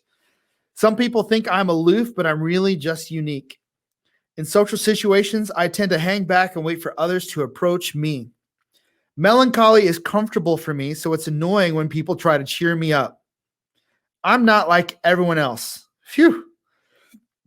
I'm very sensitive to criticism, and it takes me a while to get over it. I spend a lot of time trying to explain myself.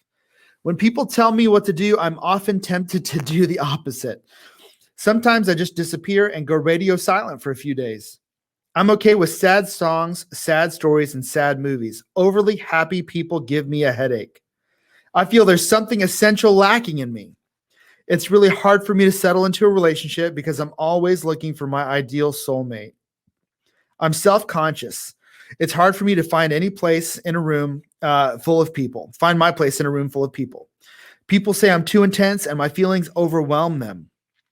I'm either an artist or highly creative. I come up with one amazing creative idea after another. It's executing the ideas that's hard. Lots of people misunderstand me, and it makes me frustrated. I pull people in, but then I get nervous and I push them away.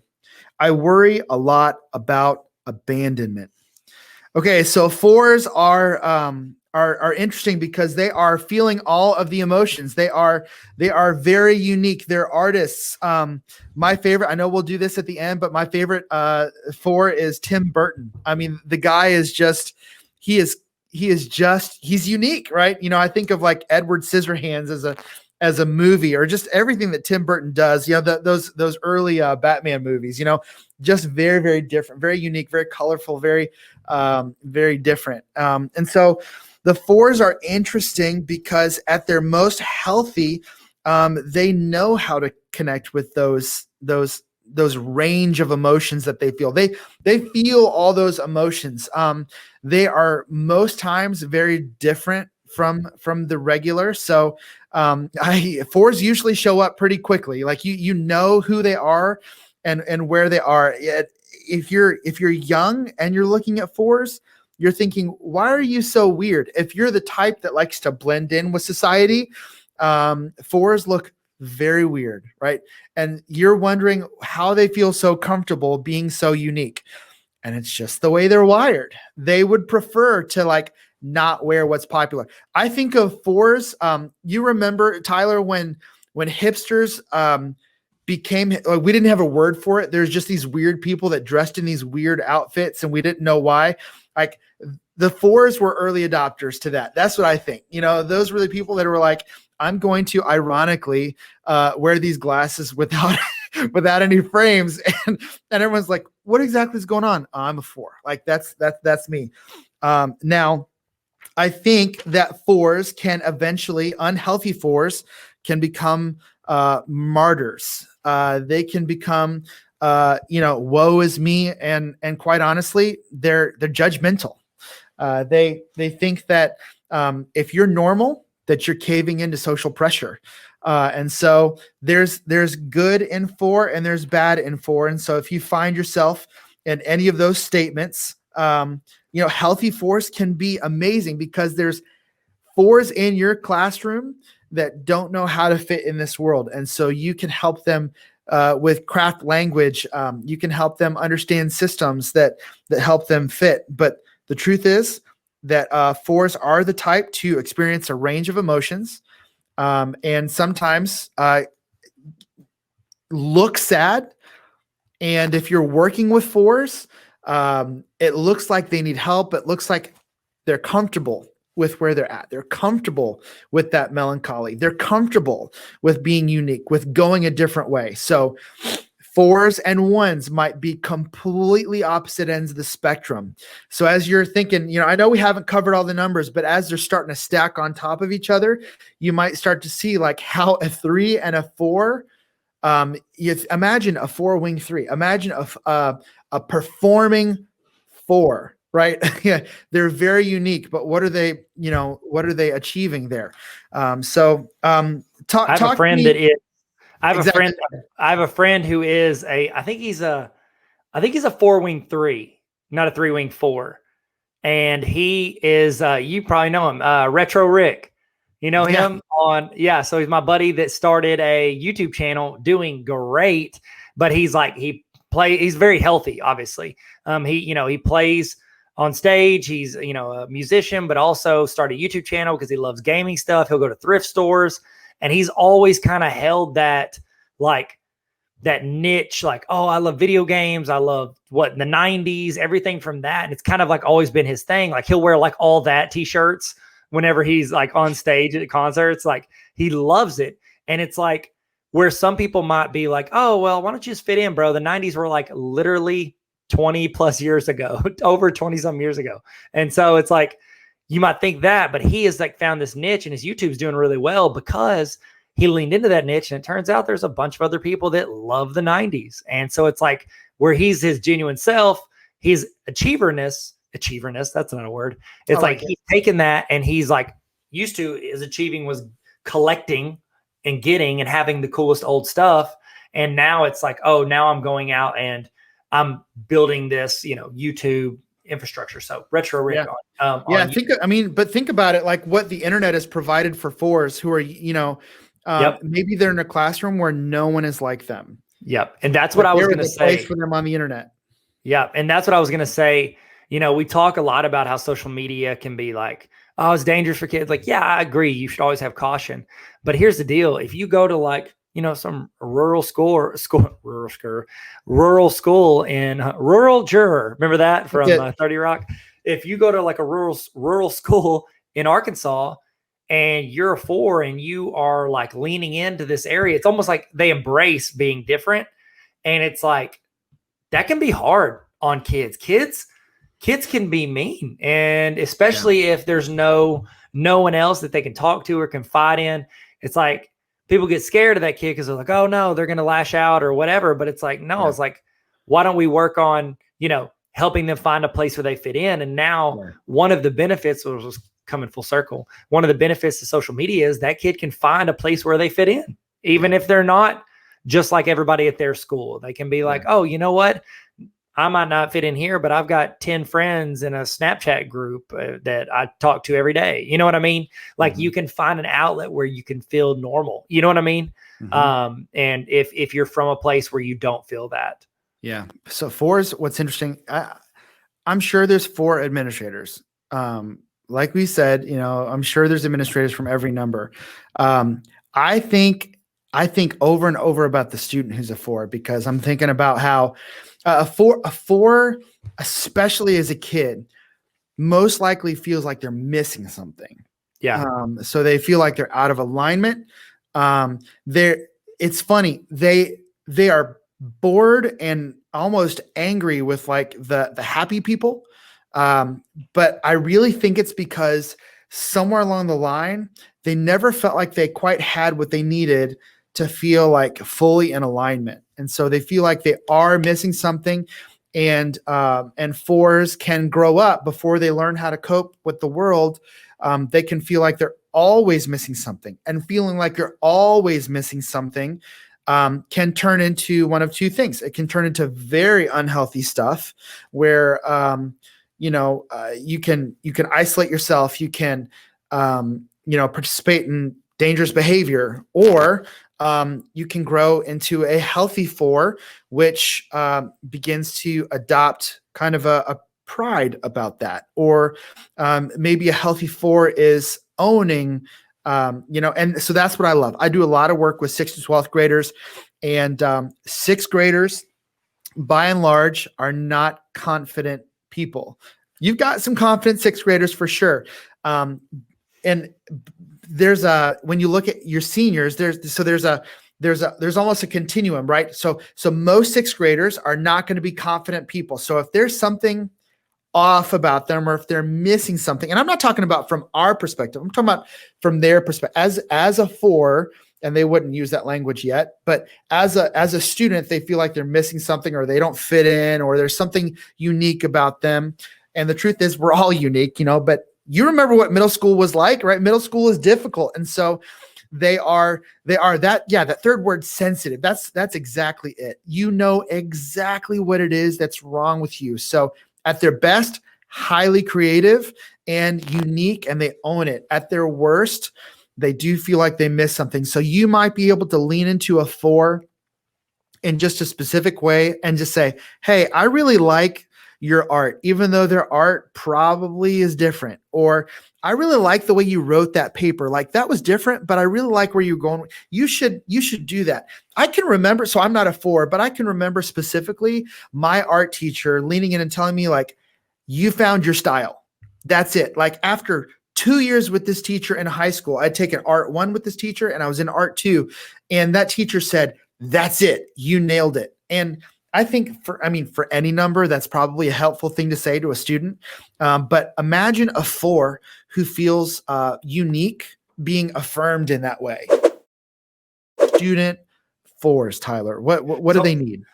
So I've had 4s in my class before. I think what you do is you find that thing that, because they're so used to the thing they like or they're into, people either being like, oh, okay, or you're that kind of person. They pigeonhole, like we talk about not pigeonhole people into these numbers.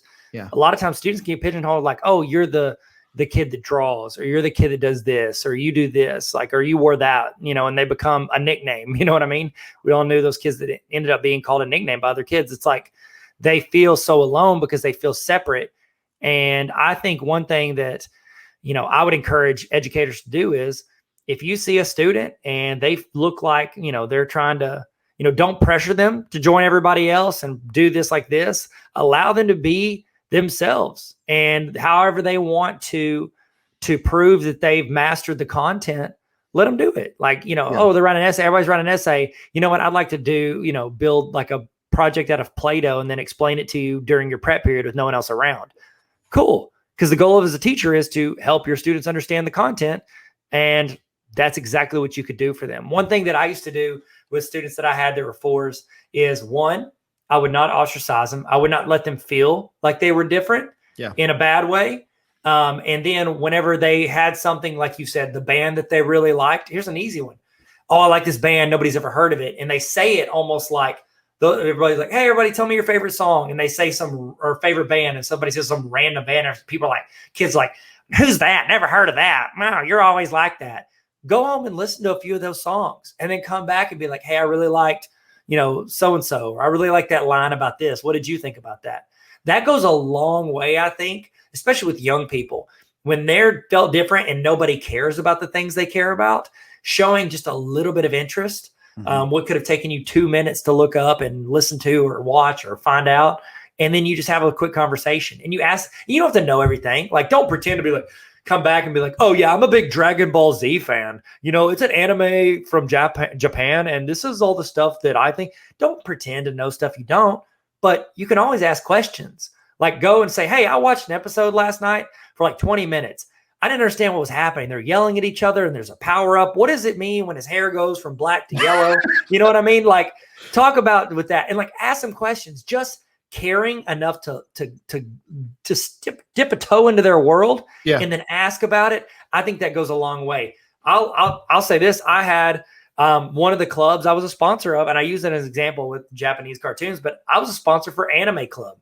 And in Anime Club, anime is like Japanese cartoon stuff. And those are kids that a lot of times felt like they were different than their peers. They stood out, and they loved the things they loved to the point where they're like, they dress the part a lot of times and they'd wear like cosplay to school. You know what I mean? Like dress up like characters that no other kid in their class knew about.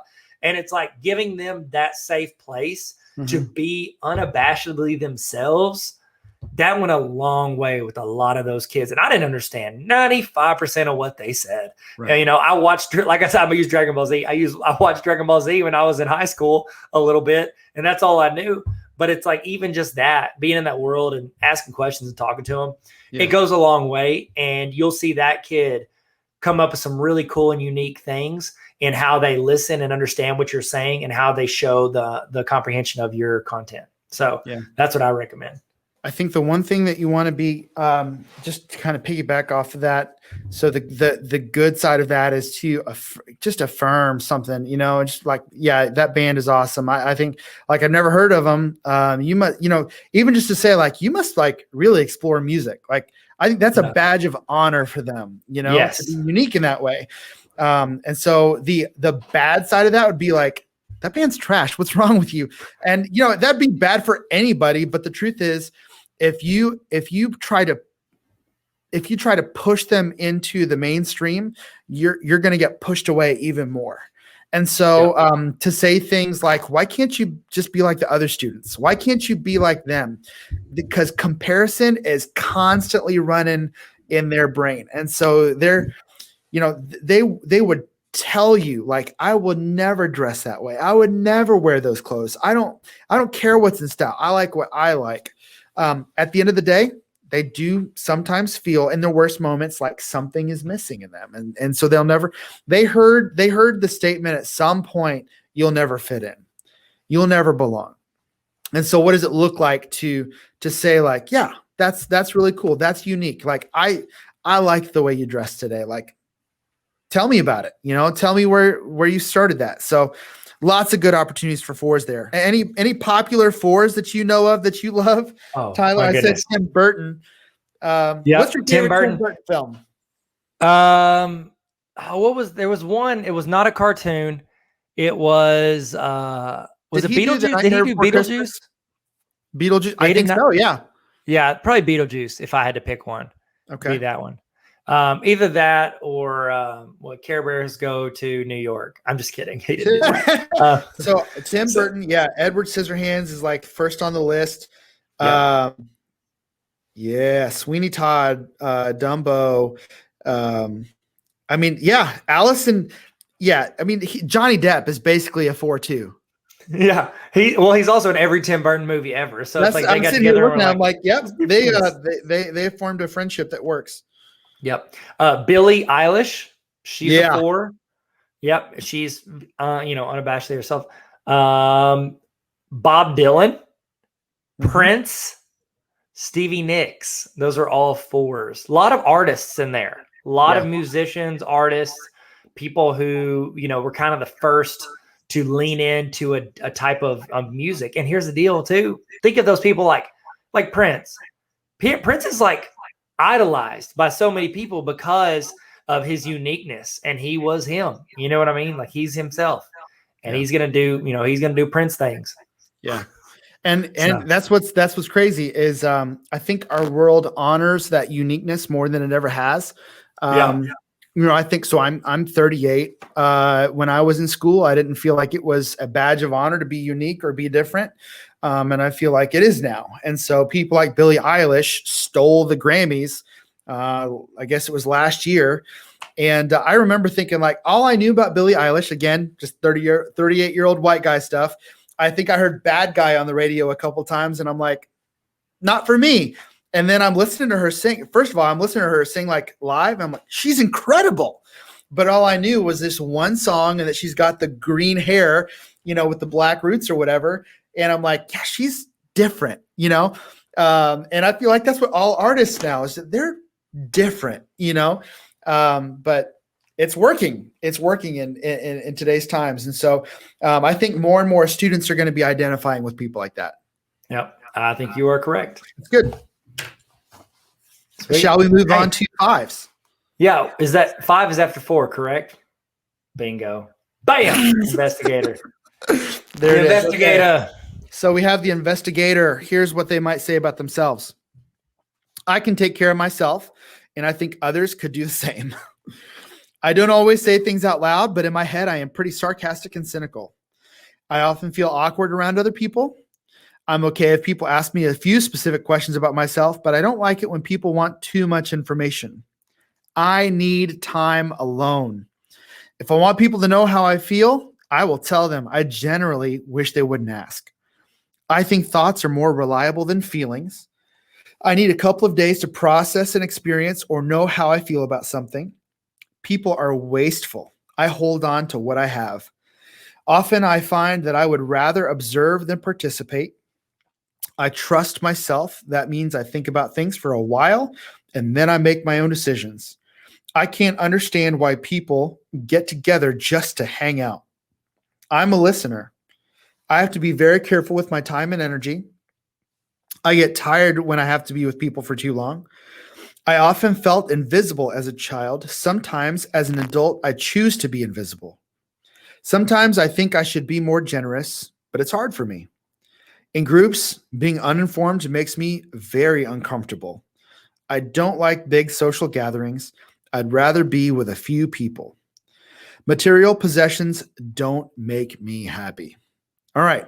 So that's the 5. That's the investigator. The 5, here's the way I like to classify the 5. The 5 and the 9 are the 2 lowest energy numbers on the Enneagram. So you're going to hear the 5 and the 9 both say they have just little bits of energy. In fact, I've heard of the 5s being their energy is like manna. When it runs out, it is gone, and it is precious. So you might see a 5 at a gathering. Just understand they probably don't want to be there. If plans are canceled for a 5, they are excited. They would much rather stay at home. And that energy is very precious to them. So, as educators, maybe if you're in your last period of the day, but your energy for people has run out, you are probably feeling that itch to like bolt as soon as you can. And that's just the way it is. 5s are also really known for wanting to like really hold up at home, not just to be alone, but to learn, to take in information, and to make decisions based on your own research. There's an endless like energy for research and learning, and that's why they're called the investigator. They are at a distance. They want to be able to form their opinion. They probably are going to take time processing at home for a while before they ever sort of speak out loud about something. Like you just heard, they don't want to seem uninformed in a crowd. There's a sense in which they want to feel safe and healthy by knowing a lot about a lot of topics, and they don't want to depend on other people.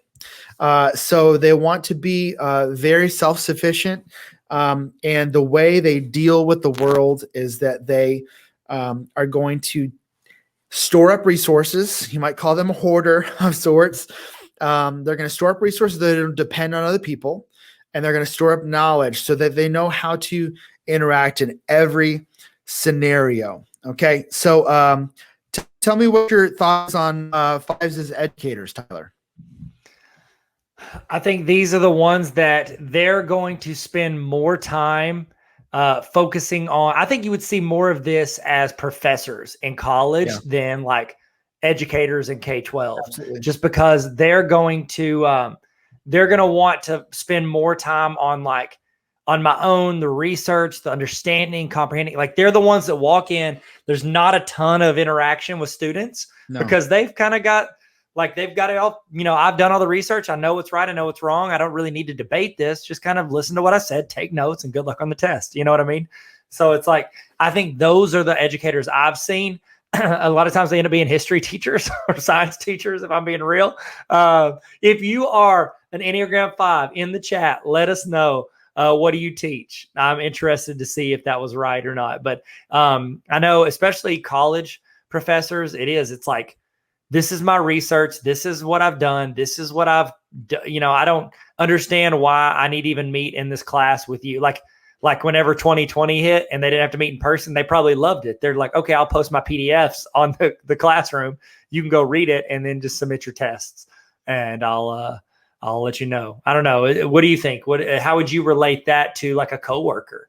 I think that's exactly right. When you talk about the professors, because I feel like there's this professor who like to engage, but then there's those professors who walk in when class starts and, it's open your books and they deliver information, and there's really not much, not that every college professor is like that, but I'm saying my experience, I can tell the difference between ones who engaged and ones who were walking in, giving a speech essentially, and it's them talking, they're delivering their research. So fives are they can appear, they don't want to stay for the social hour. They're not going to hang around the water cooler. They definitely are interested in making sure that the content is correct and accurate. So they might pair up with the ones on making sure that stuff is like perfected, reformed. And as children, it's funny, as children, what I've learned as I've been studying, is that they are people who probably had intrusive parents or authority figures somewhere along the line. So that's why they like to hold up a little bit by themselves. And so it is, as you're working with them, I think the most important thing to think about is just don't, how do I say this? Don't expect too much from them as far as time. So quality time that's not a thing for them. They're not interested. And if they are giving you their time, but even more than that, if they're giving you like knowledge or information, you should receive that as love, as being invited in. And so if you have coworkers or administrators that are fives, if you have a student that is developed enough that wants to share something with you, like, understand that is a high honor. And so you should receive it as such. If you're like no margin, busy, kind of running from one thing to the next, and a five pulls you aside, you will be tempted, especially if you're, so there's the personality types that are, more task driven than people driven. Those task driven people are not going to connect with a five ever, because they're just going to be able to see different ways. But if you're able to see that person for what they want to offer, whether it's content or information or help, just understand that's currency to them. So as you're thinking about that, I want you to think about, again, students as fives, they're quiet. You know what I mean? They're not going to raise their hand for anything, because again, that is energy expended, and it's currency that I'm giving up. And so fives are very quiet. They're very to themselves. They probably, and maybe you could speak more to this, Tyler, they are going to be good students because they're going to go home. They're going to do the work. They are paying attention in class because they are taking that information in. That is how they cope with the world, is they want to take all that information in. You may just have to make sure that they socially are able to be plugged in with what's going on in the classroom. What do you think? Yeah, that's what I would run into or be aware of as an educator. If you have students that are fives, think, when I put them in a group with these other students, they're going to get worn out fast. So this is like a 2 or 3 day group activity. Yeah. They're not probably going to be a big fan of it. They're not going to want to, they're not just want to interact. They'd rather just be like, all right, let's split up everybody's duties and I'll meet you guys and we'll present, and you just everybody do their section. You know what I mean? Mm-hmm. Like, you're just not going to see a lot of hype whenever it comes to that. And they're not going to like debates. They might prepare. They might, be all ready, but they're not going to enjoy going back and forth. That's going to wear them out. And I think you got to realize that too, if you work with fives, sitting in a PLC meeting or a team meeting, like with them, they're not going to be super excited to be like chatting about this and that. And let's talk about this.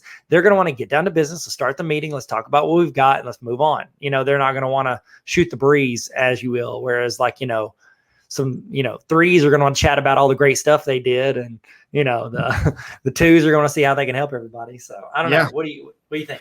Yeah, and I just think that there's a lot of opportunity for fives. As if you're a five as an educator, there's a lot of opportunity for you to branch out, because you may be hearing this and you're like, finally, like, I understand why I don't want to hang out in the break room. I don't want to hang out at the social gatherings after hours. And I don't want to go to the games and watch them. I don't, like, kids are going to ask, did you go to my game? Nope. I was at home reading a book. I was at home working on this. Like, you don't want to go to those. You don't want to go to the pep rallies. You don't want to go to all the stuff that some teachers get so excited about. Yeah. You're just not, they're going to disappear into their classroom. Yeah. And if you're able to manage your energy enough, again, I understand you may be hearing this for the first time. You're like, oh my goodness, I just thought I was lazy. I again, fives and nines are the low energy numbers on the Enneagram. I'll get to the 9 in a minute, but just to get ahead of myself a little bit, there is a sense in which if I'm at a social gathering, my wife is a social butterfly and I am not. So by and large, I lean just a little bit extrovert. But for the most part, like I live in an introvert world. And so if I'm at a party, this is how I describe it. If I'm at a party, there's like a moment where I like hit my wall and then I need to go. It's almost like a compulsion. Like we need to go, we need to go now. And you'll see that happen with people. And I have a friend who will literally just bail, won't say bye. Like he is gone from the party. And so whether that's happening in class, like that's the thing, you have to know how to measure your energy.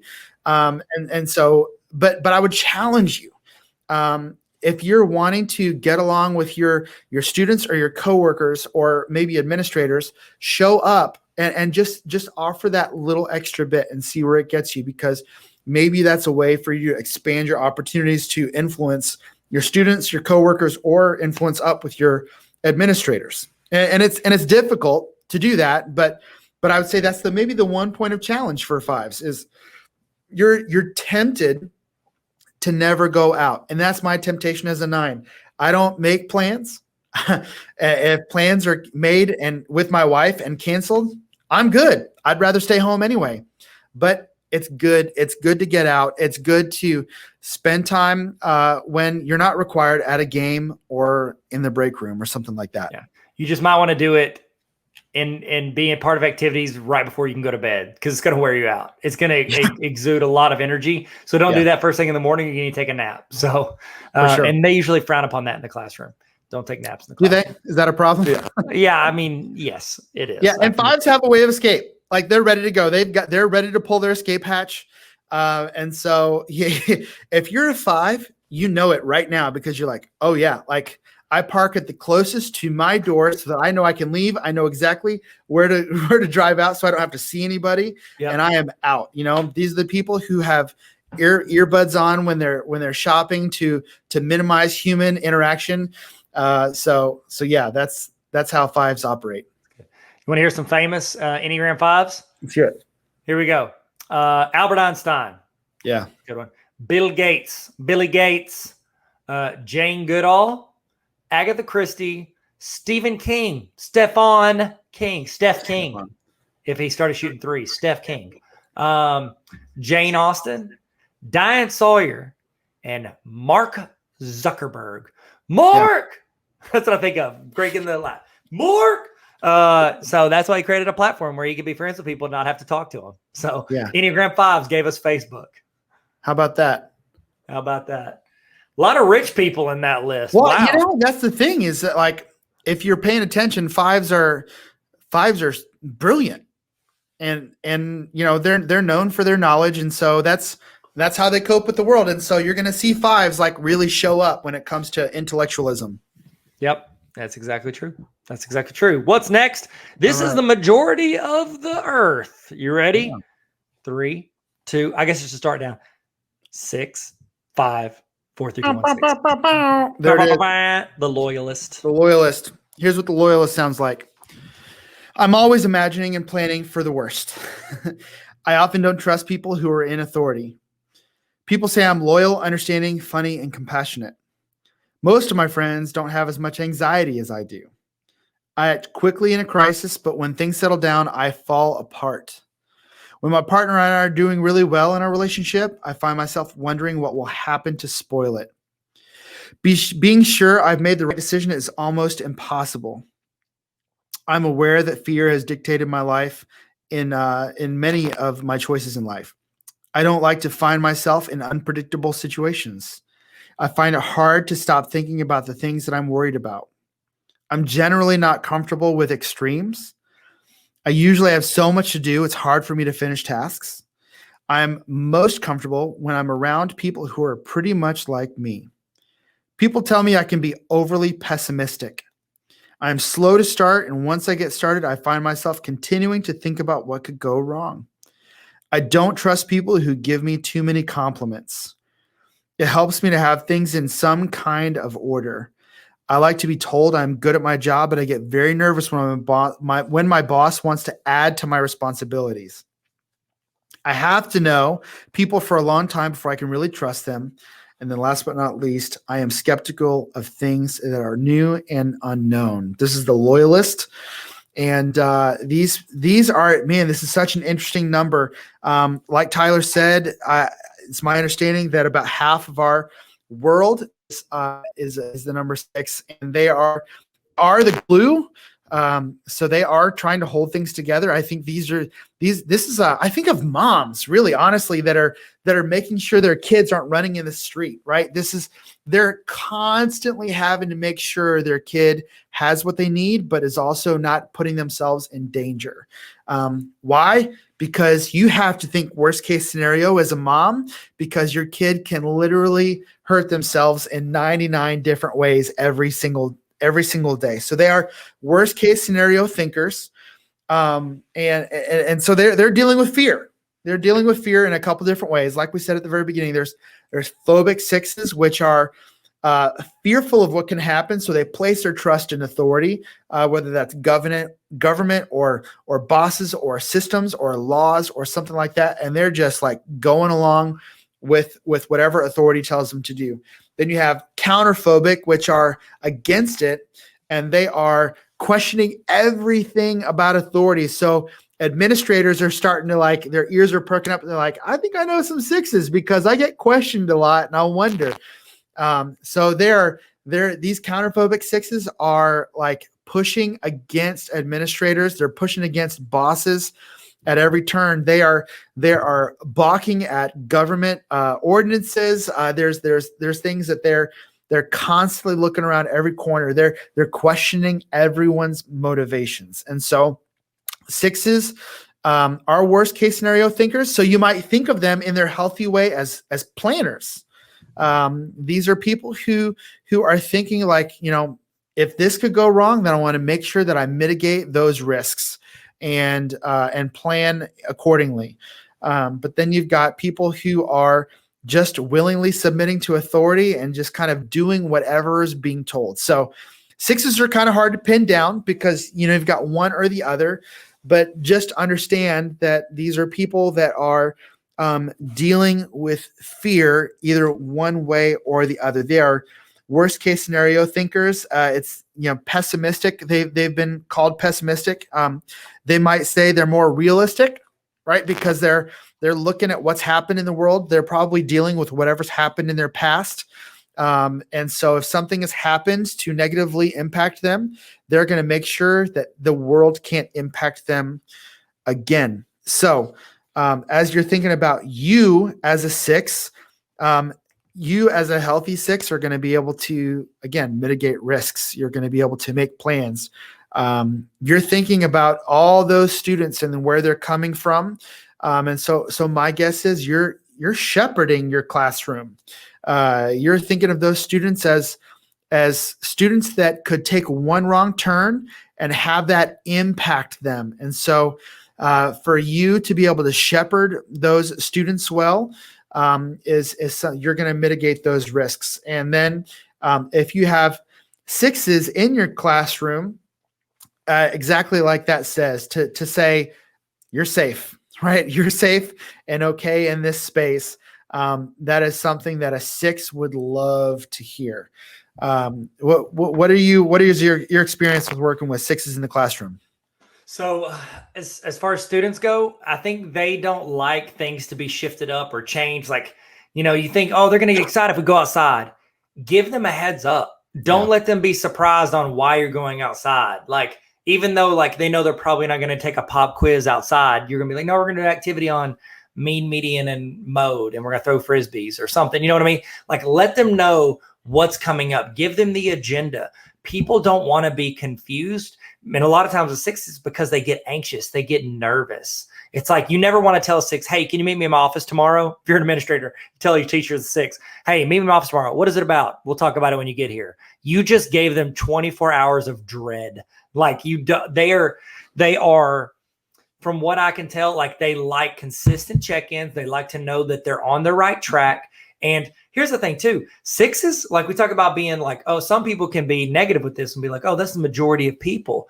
Like, oh, I want to stand out. I want to be this, or this. Look, 6s make the world run. Like, if not, there would be a whole lot of undone stuff because the 3s have moved on and they've left it. Like, 6s are the ones that are consistent, and they teach at a school and they teach the same subject for for 2 or 3 decades, and they know their material and they know the community. They know the students feel comfortable walking in their class because everybody has felt comfortable for years going in their class because it's consistent. It's not, the teacher's not trying a bunch of crazy things that might or might not work. Now, get it. I love when teachers try things and do things, but it's like they're going to slow roll that. They're going to give you teachers are going to give them a heads up if they're a 6, and students, they like to hear what's going on. Am I in a good place? They like to be able to check their grades at any point. That you've got a lot of parents, like you said, there's a lot of moms, there's a lot of safety. Like they want to know what the students' grades are. They're the ones checking in on their grades, and they're not trying to be annoying. They're not trying to be frustrating. They just want to know they're not supposed to be stressed out about something, and they don't want to be anxious because their kids they walk home and they're like, hey, how was school today? It was good. Like, how are your grades? They're fine. You know what I mean? Like they want to know because I want to be able to help or correct or get things on the right path if it's not. So that's what I've perceived as 6s. And 6s that have worked for me, I'm like, it's almost like they enjoy evaluations because they want to know that they're on like the right track. They don't like once a year evaluations. They like me to walk in there. They're going to get nervous when you walk in their class to observe them. But if you leave a little Post-it note that just says, I love how you did this. Keep doing this. This is great. Like they want to know that they can keep driving on that at the same speed on the interstate with what they're doing. Yeah.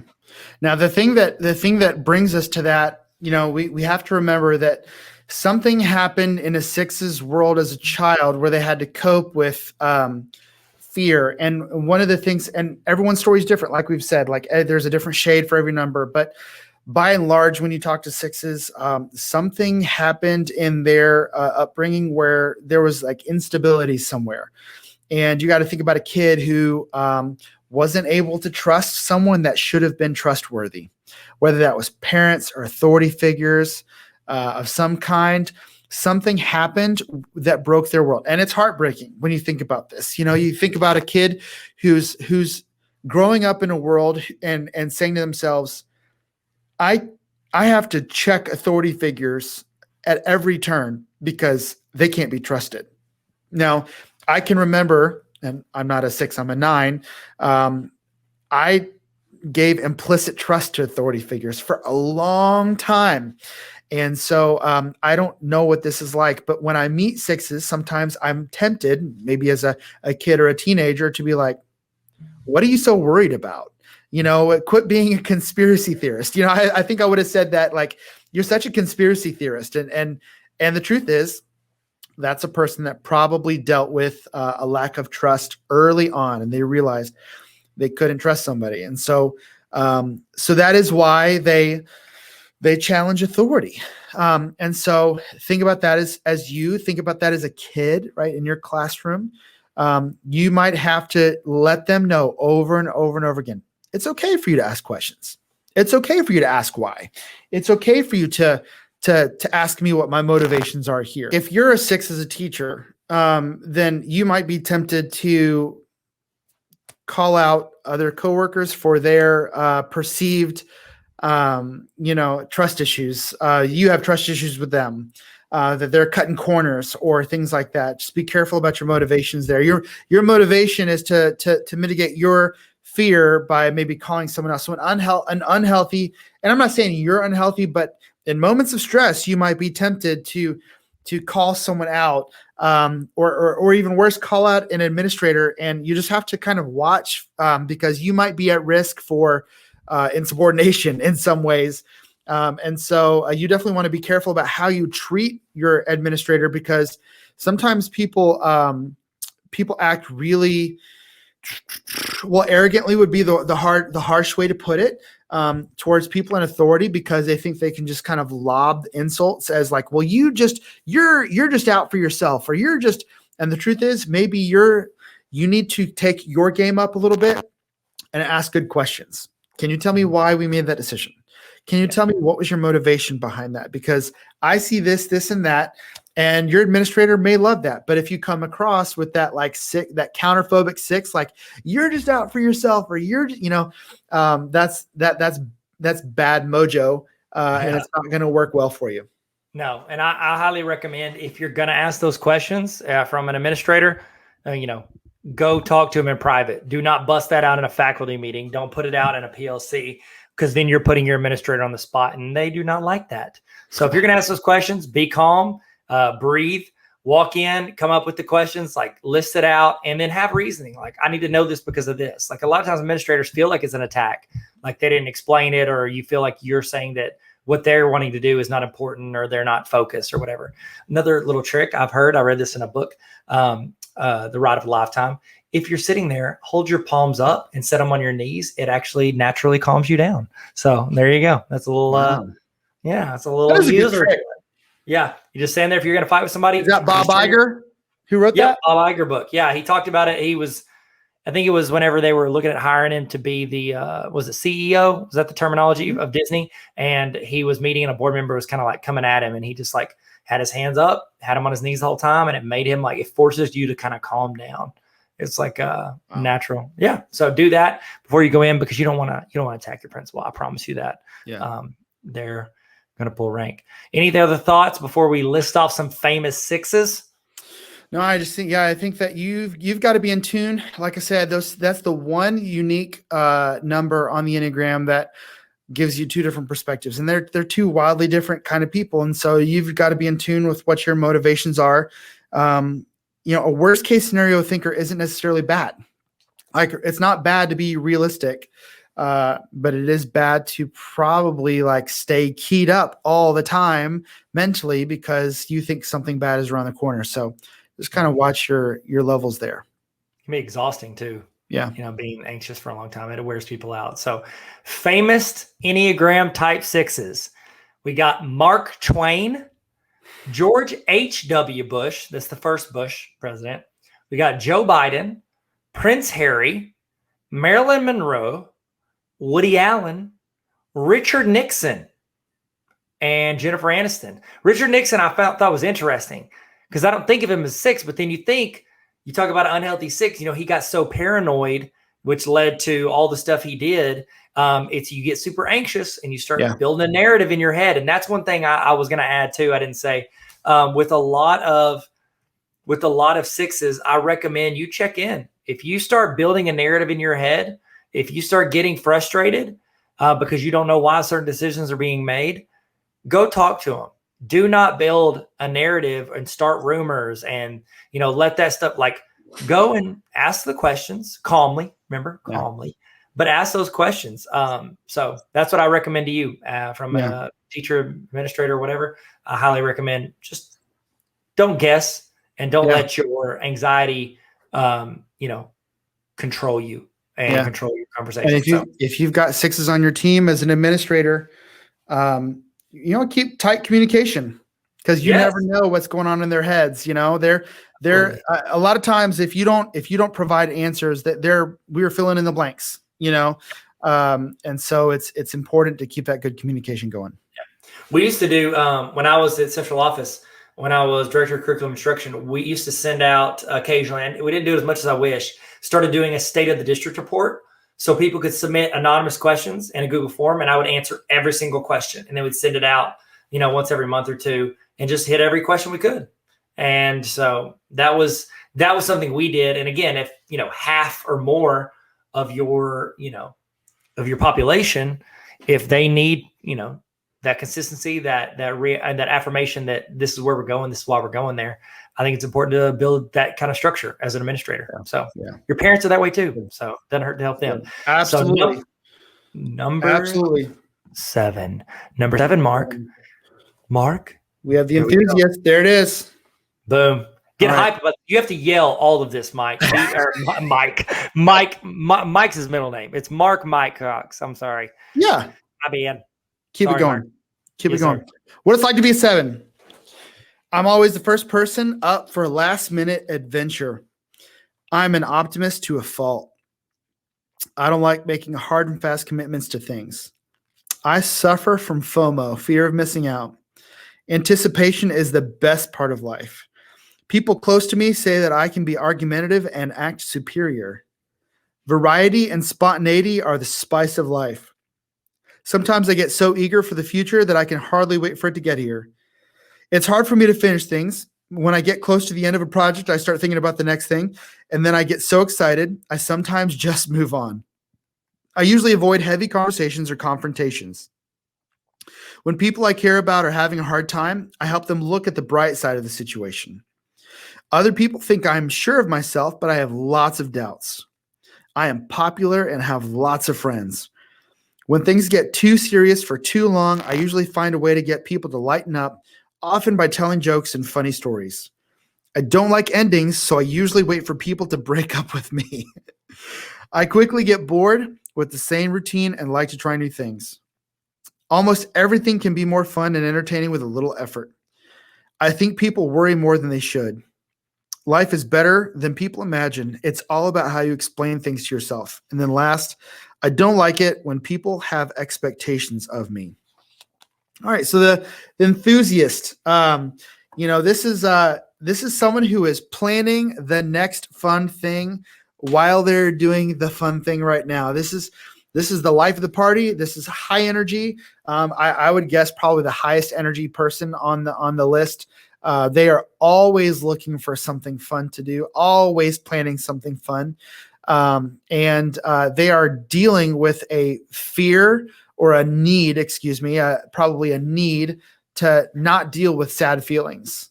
And so this is someone who is, like, when we say anticipation is one of the most important things that someone can deal with. Yeah. Like, and I can tell you, my wife is someone who's like, you know what?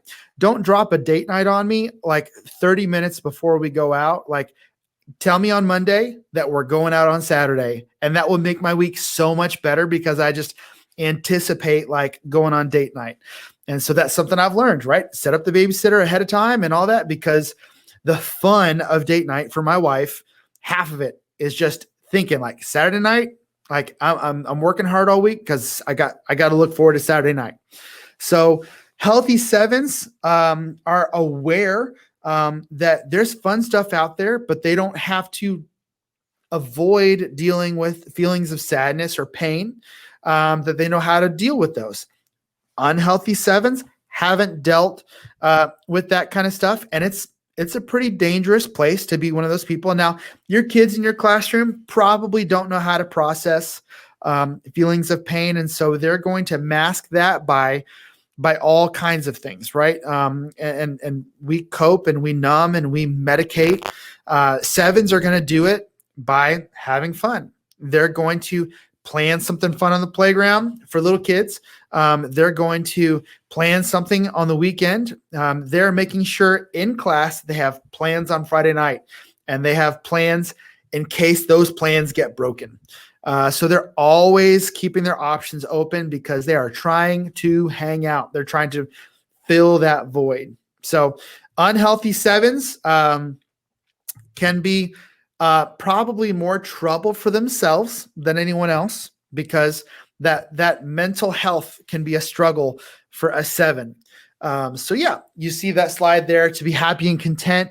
Their biggest fear is to be bored in life or missing out on something, to constantly want to fill up with excitement and experiences. So yeah, this person is probably not buying a bunch of stuff, but they are definitely trying to do all the fun things. And how does that apply in the classroom, do you think?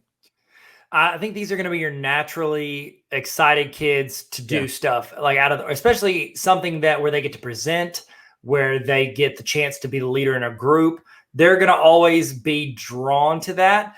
The issue you usually have with as a teacher with these students is reeling them in. You know what I mean? Like like you said, they're going to make a joke. They're going to be life of the party. They have to find that happy medium between, I can joke with the teacher. These are my boundaries in here. And I think one of the things is when you draw attention to a student like that, if you're correcting them or whatever, that's still attention. And especially young people, it's like, if they get that attention, they're cool with it. I don't care if it's good or bad. No, what is it? No, with no press is bad press. Is that the term? That's not the term. What is it? Oh my goodness. It's not press. I don't know what the word. No. I can't think of the word. Someone's saying it in the chat right now. I know. Say it in the chat and fix us. Oh my goodness, that's going to bother me now. But they're going to want attention on however they can get it. A lot of them, if they're in an unhealthy 7, they can't control it because they want people to look at them. They want the attention. And I think that one of the things you got to do as a teacher is don't give them extra attention by like getting onto them. Discuss it with that. Hey, step outside of the room. You separate them from the situation and then go talk to them. That's not what they want. You know what I mean? They want to be given the permission to be the life of the party. And you separate them from it, discuss how that's not okay, as opposed to them getting the chance to be, recognized throughout, all of the things they're doing in class. Would you say separating them disarms them? I think so. In a healthy way? Yes. I think that like walking outside and talking to them one-on-one, what you're doing is you're taking away their audience. Yeah. And so they don't get the chance to perform by making jokes or being a disruption or whatever. By stepping out there, it's like you took away the thing that was fueling it. So now it's like, okay, let's actually have a conversation and see if you can understand why it's not okay what you did, or the way the class went. So yeah, I think too, if you know a kid leans in a 7 direction and you watch their behavior and it seems like they're compensating for some sort of pain, then you might know maybe stuff isn't so good at home. Maybe they're nervous about the content in class. Maybe because the pain of like a future bad test grade, or the pain of what happened before he came to school, or before she got on the bus, or the pain of the breakup that, maybe about, I don't know if teachers are aware of all the little things that students are doing. We hear about it. We hear about them. You're paying attention to all that stuff, and that gives you an insight into how they're dealing with. If you know a kid broke up with someone or got broken up with, and then they're all smiles and happy and they're telling jokes and stuff, that it might be time to check in with a kid. So as children, they were told you're on your own. In how you deal with pain and sadness. And so how does a kid deal with pain and sadness? I mean, candy fixes this. Going to play at a friend's house fixes this. Turning on YouTube or Netflix numbs this. And they don't know how to deal with it. What's sad is when adults don't know how to do the work on their pain, and you see them dealing with it with just numbing. This is Confessions of a Shopaholic. Remember that movie? Yes. How do I deal with pain? I shop. I spend money. In the worst forms, it's substances. It's that kind of stuff. And so if you are a 7, healthy 7s are great. Right. And they bring a lot of fun to the classroom. When I think of 7s in the class, healthy 7s in the classroom can bridge so much of that gap, just being a warm, welcoming teacher in an otherwise dark situation for a student that just thinks school is boring. And so, I talked to a student the other day. He said his favorite class is history. And I said, why? Do you like history, or do you have a good teacher? He's like, oh, I have a great teacher. And so I could tell right off the bat, like, that teacher's not walking in monotone, boring. There's healthy 7s showing up in that moment. Not saying that teacher's necessarily a 7, but that's what a healthy 7 does in a scenario. Now, unhealthy 7 kids, you need to watch out for. Because they are not developed, right? No kid is developed enough to know how to process or to cope with this world, whether it's school or whether it's outside school. It's probably in most cases outside school, and they don't know how to deal with it. I've had some conversations with local educators here, specifically counselors, actually. And what they're saying is, and I don't mean to tell, educators how to do what they do, or parents how to parent, but the counselors are hearing from the students that the pressure to achieve is so high that when a kid gets a bad grade on a test, the GPA goes down, they don't get accepted in the college they want to go to, all of a sudden, like it's over, like their plans are over.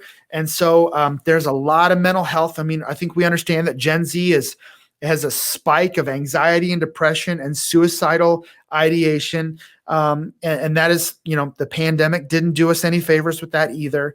And so if you have a 7 kid, they're finding ways to cope with that pain.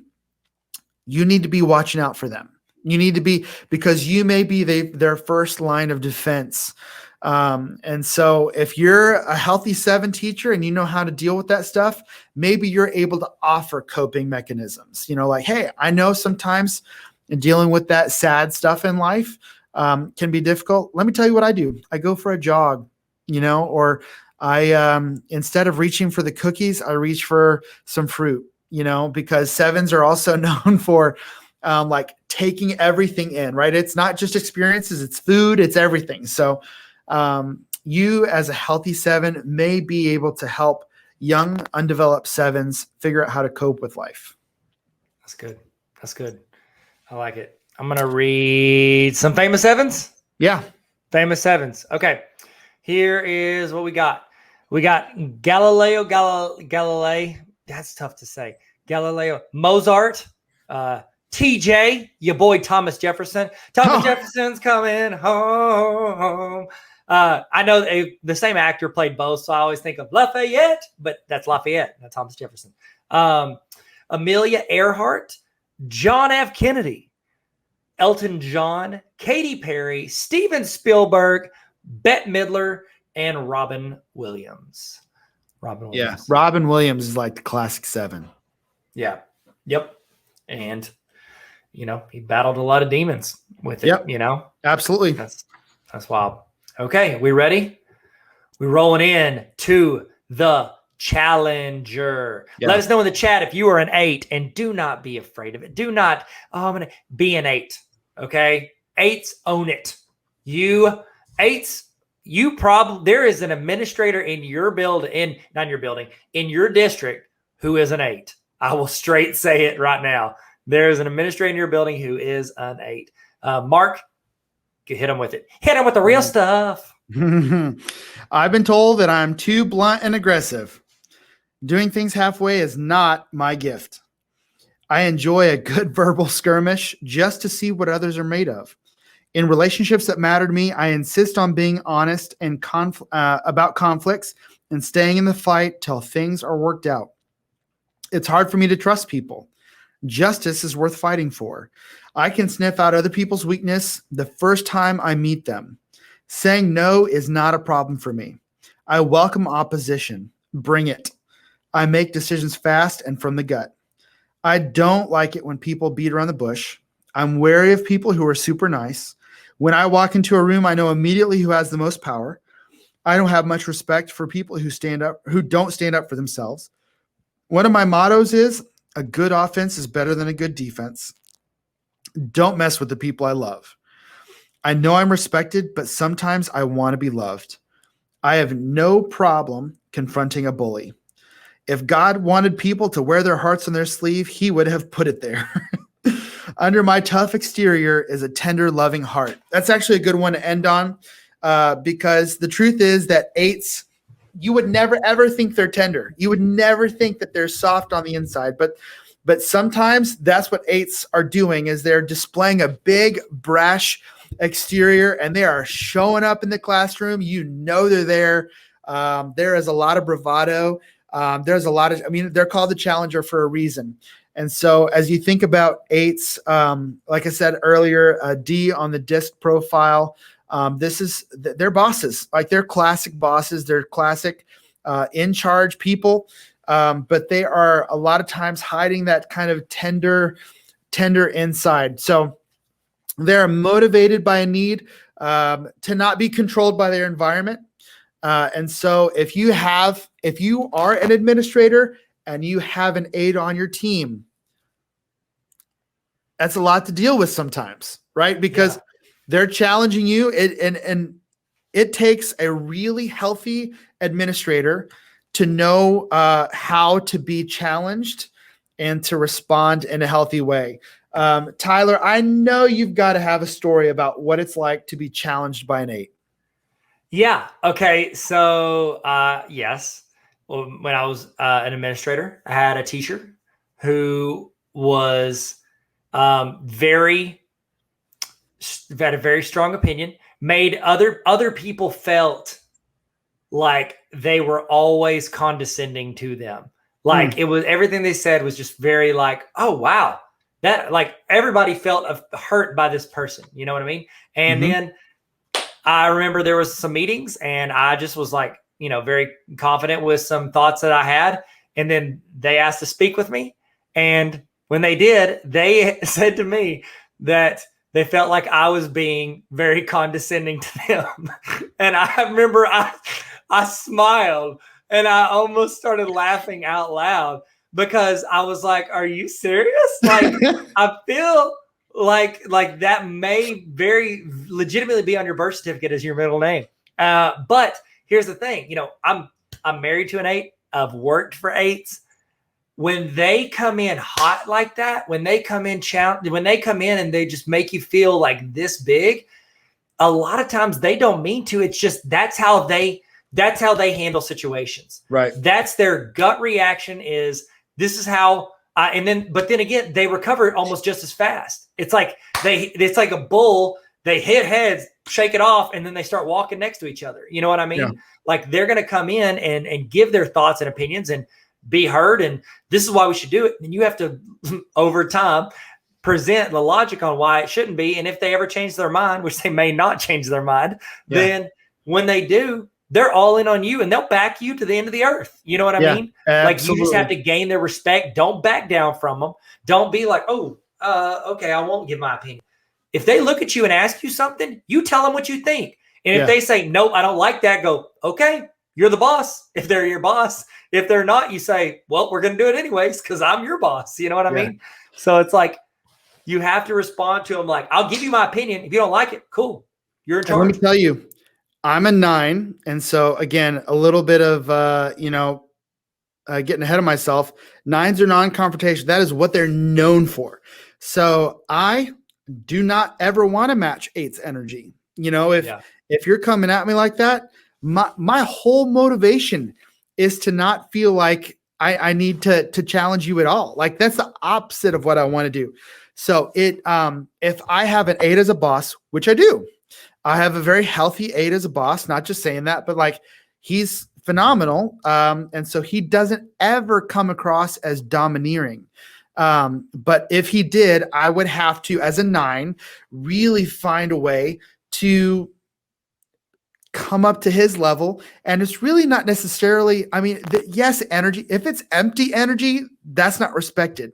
There's energy and there's conviction and all of that. So if you've got the reasoning, an 8 will respect it. If you're going to match their energy, they're going to respect it. So there's that need for to not be controlled. And I think, as far as 8 administrators go, if you have an 8 administrator, just understand that they appreciate that kind of energy. As a 9, I wouldn't think anyone would ever, it comes across as rude. You know what I mean? I'm like, why are you being so rude to me? And it's not, they would never think it's rude, So you just need to understand kind of how they're coming from. I think 8s as children understood that the world is a hostile place and only the strong survive. So there's that element of innocence that was lost early as a child for 8s. And so just understand that they are coping with a very difficult, hostile world that no one's got their back. And so, of course, they've got that energy because they have figured out how to deal with it as a child, and you should too. So 8s can be amazing. In fact, I don't want to get ahead of you, Tyler, but my favorite 8 in the world is Martin Luther King Jr. And he was strong. I know that, we say all the time, that, Martin Luther King Jr. was his hero. He was amazing. When he was alive, he was like one of the most hated men on the planet. And so you think about it, he was bold. And so it did not bother him as far as I understand, that he had some haters out there. And so obviously there was a lot of energy being expended there against him, and he matched it. And so he was not going to be controlled. And specifically for racial reconciliation and all the justice work that he did, he was not going to be controlled by an ugly system that showed, preference to a specific colored people. Who else? What kind of popular eights are out there?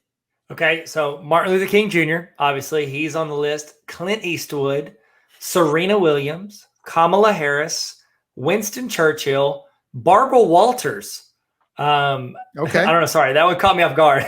Ernest Hemingway and Queen Latifah. I don't know. Sorry, I don't mean to stereotype. It's just like I've only ever seen the clips. I guess because I've only ever seen clips of Barbara Walters sitting across somebody going, "How did that make you feel?" You know what I mean? Like that's all I've ever seen her from. So, but maybe she has. But yeah, I could see that. And what we read Joe Biden earlier. I'm thinking, between Biden and Harris, we have an 8. And can you remember what he was? He was not an enthusiast. I want to say loyalist. We'll have to go back and find. I'll have to go back and look. Yeah. So that's interesting. So anyway, eights are great. If you're an administrator in your 8, just understand that people see your energy as hostile. Yep. And so just be careful about your communication. And then you know what I found? What? Say that again. I was just saying same thing for teacher. Just watch your communication styles.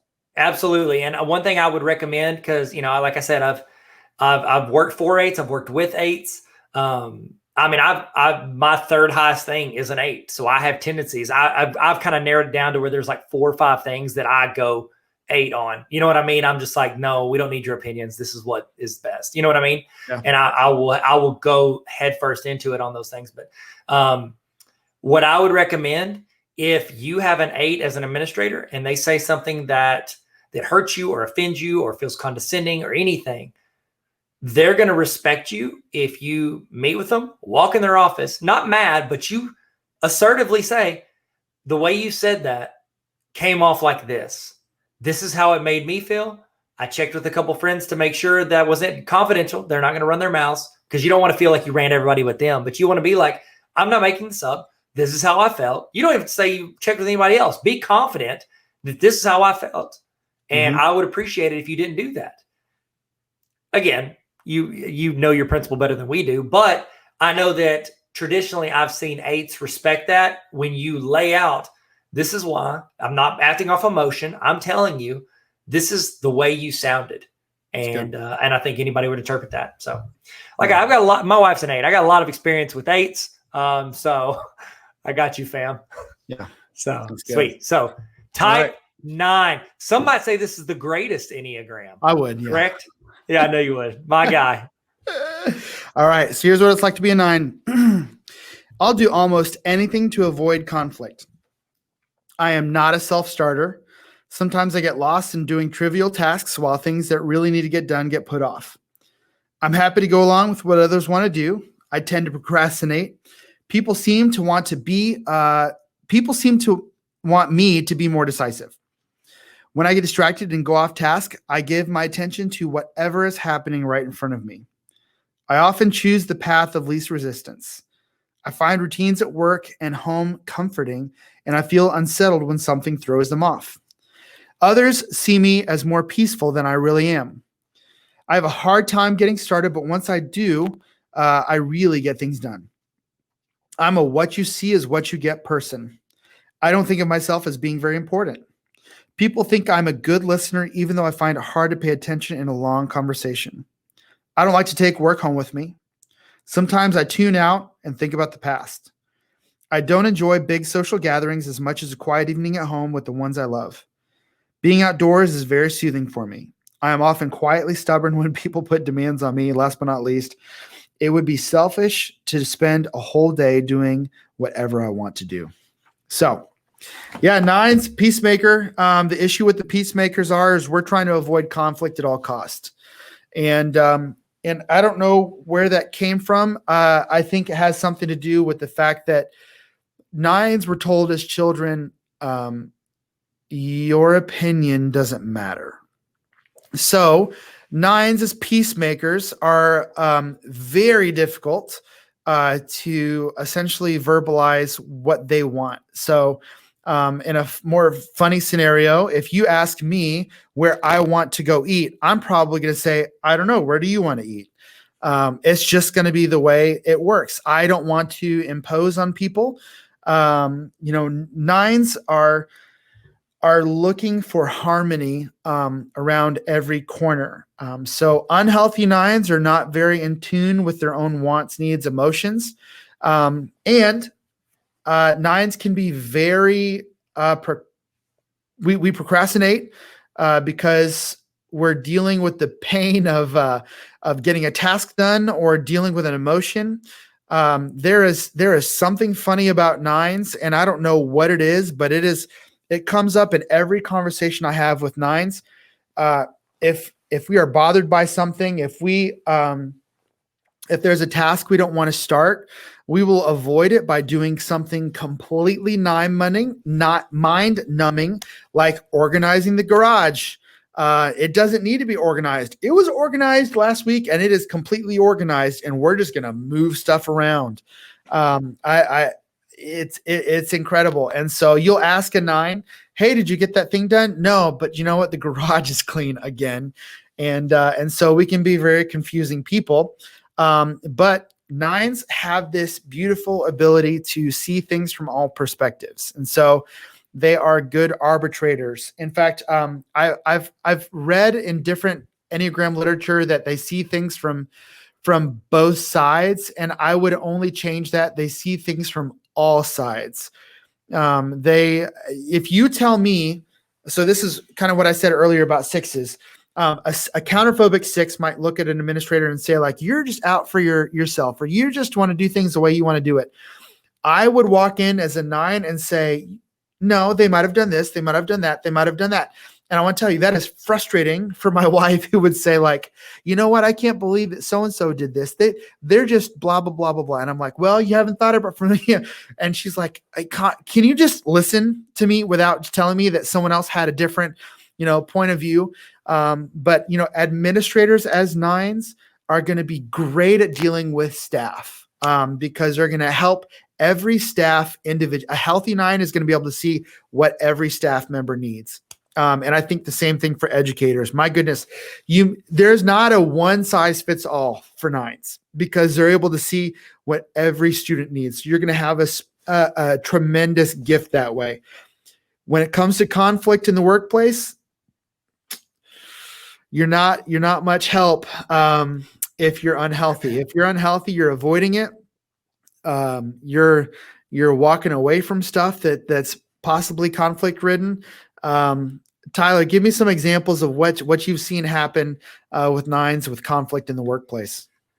I mean, they don't address it. So it's like the thing with nines, the thing I've seen with nines with teachers is like they'll be in one room with one teacher's griping about something, and they'll go in the room with, the administrators or the other teachers on the other side of the fence, and everybody thinks they're on their side. You know what I mean? Like nobody thinks like, oh, like if two of them talk, they can be like, well, Sally's on our side. And then the other person's like, well, Sally's on with us. And Sally's like, don't make me choose. You know what I mean? Like they don't want to pick sides. No. So it's like they adapt to everybody because, like you said, they are so good at empathy. They understand the frustrations of both sides. So, and that's the thing, honestly, when I argument, disagreements, debates, nobody's 100% wrong. Right. It's a percentage. It's a scale. And it's like nines are just better at recognizing that it's a scale, not like where an eight might be black or white. Like this is right. This is wrong. You know what I mean?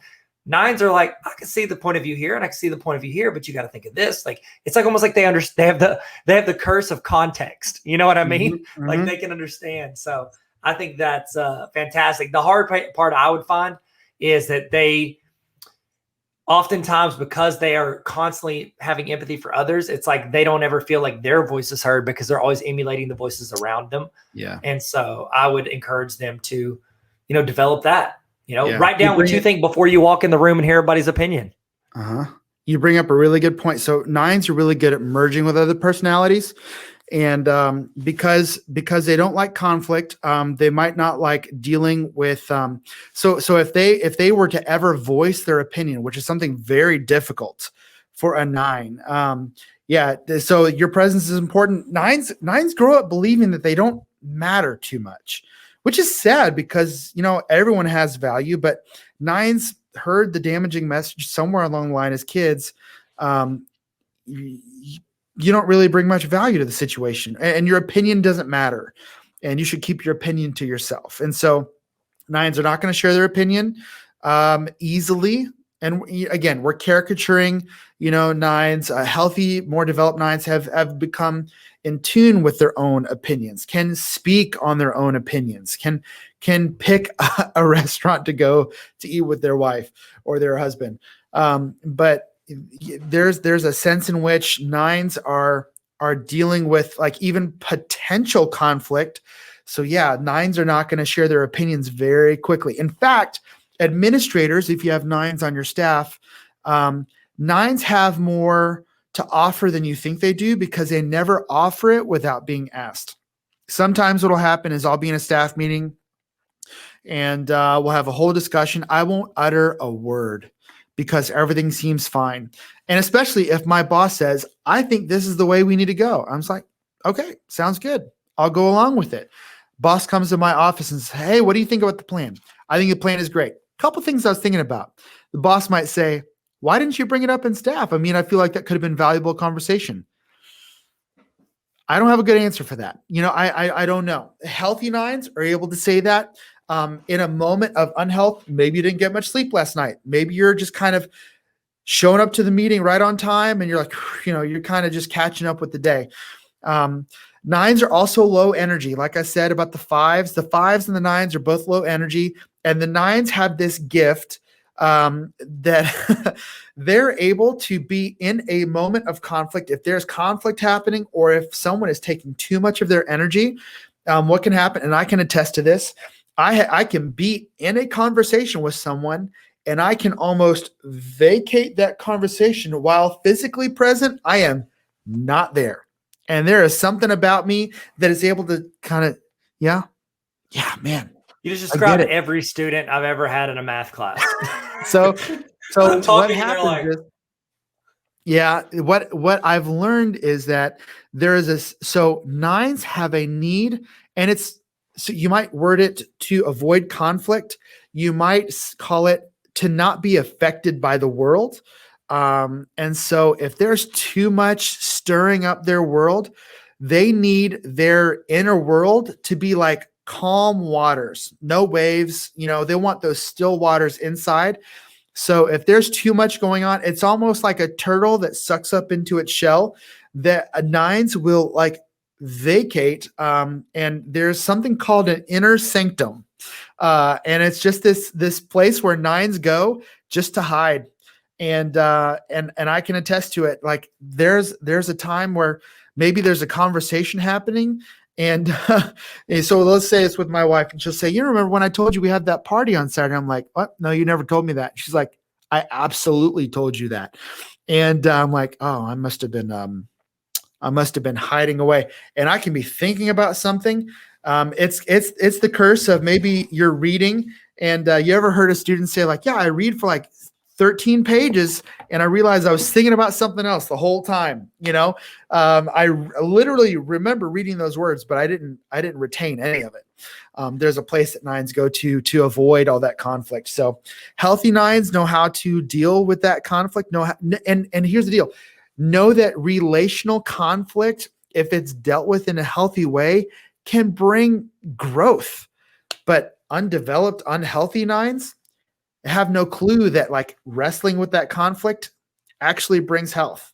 They think if there's conflict, it brings risk to the relationship. I might lose this relationship, so I'll never bring it up. So this is where growing up in, maybe a passive aggressive home where no one ever speaks their true feelings, like it makes sense that they would never speak their true feelings with their spouse. That's my story. My wife grew up in a family that they said everything that was on their mind. My family said nothing, So when I start dating my wife and she's like, you know what I think, blah, blah, blah, blah, blah. And I'm like, oh, how could you say that? Christmas, if someone gives her a gift and she doesn't like it, it was common in her family to say, like, if you don't like it, return it. In my family, if a gift was given and you didn't like it, you're stuck with it. Like, don't you say a word. You're wearing it, right? So like, I wear that sweater every time my mom comes over, or, I would never say that I don't like that picture frame. So nines are averse to conflict, but healthy nines can be amazing arbitrators and helpers and counselors, educators, mediators. Yeah. Fantastic. Some famous nines. You ready? Yeah. I know that they've been listed. It's very interesting because I think like every group they've listed out like presidents and political, like historical figures that are these Enneagrams, which is interesting because, a lot of times the media paints a picture of who people are. And then you're looking at all these, you're like, okay, that was their personality.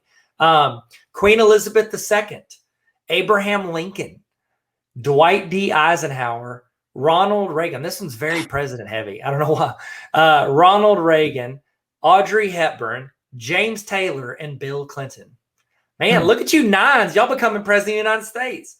How about that? Probably because you make people like you because you empathize with everybody. Look at that. Everybody loves Mark. That was your show. Everybody loves Mark. So we don't ever speak up. That's right. That's so good. All right, Mark, if you could run through a couple things you recommend to people, and then we'll say goodbye. We're almost finished. Awesome. But you can just tell everybody what you'd recommend if they want to learn more, read more, everything. So a couple authors that I would suggest, like I said, you've got Don Riso and Russ Hudson, Wisdom of the Enneagram.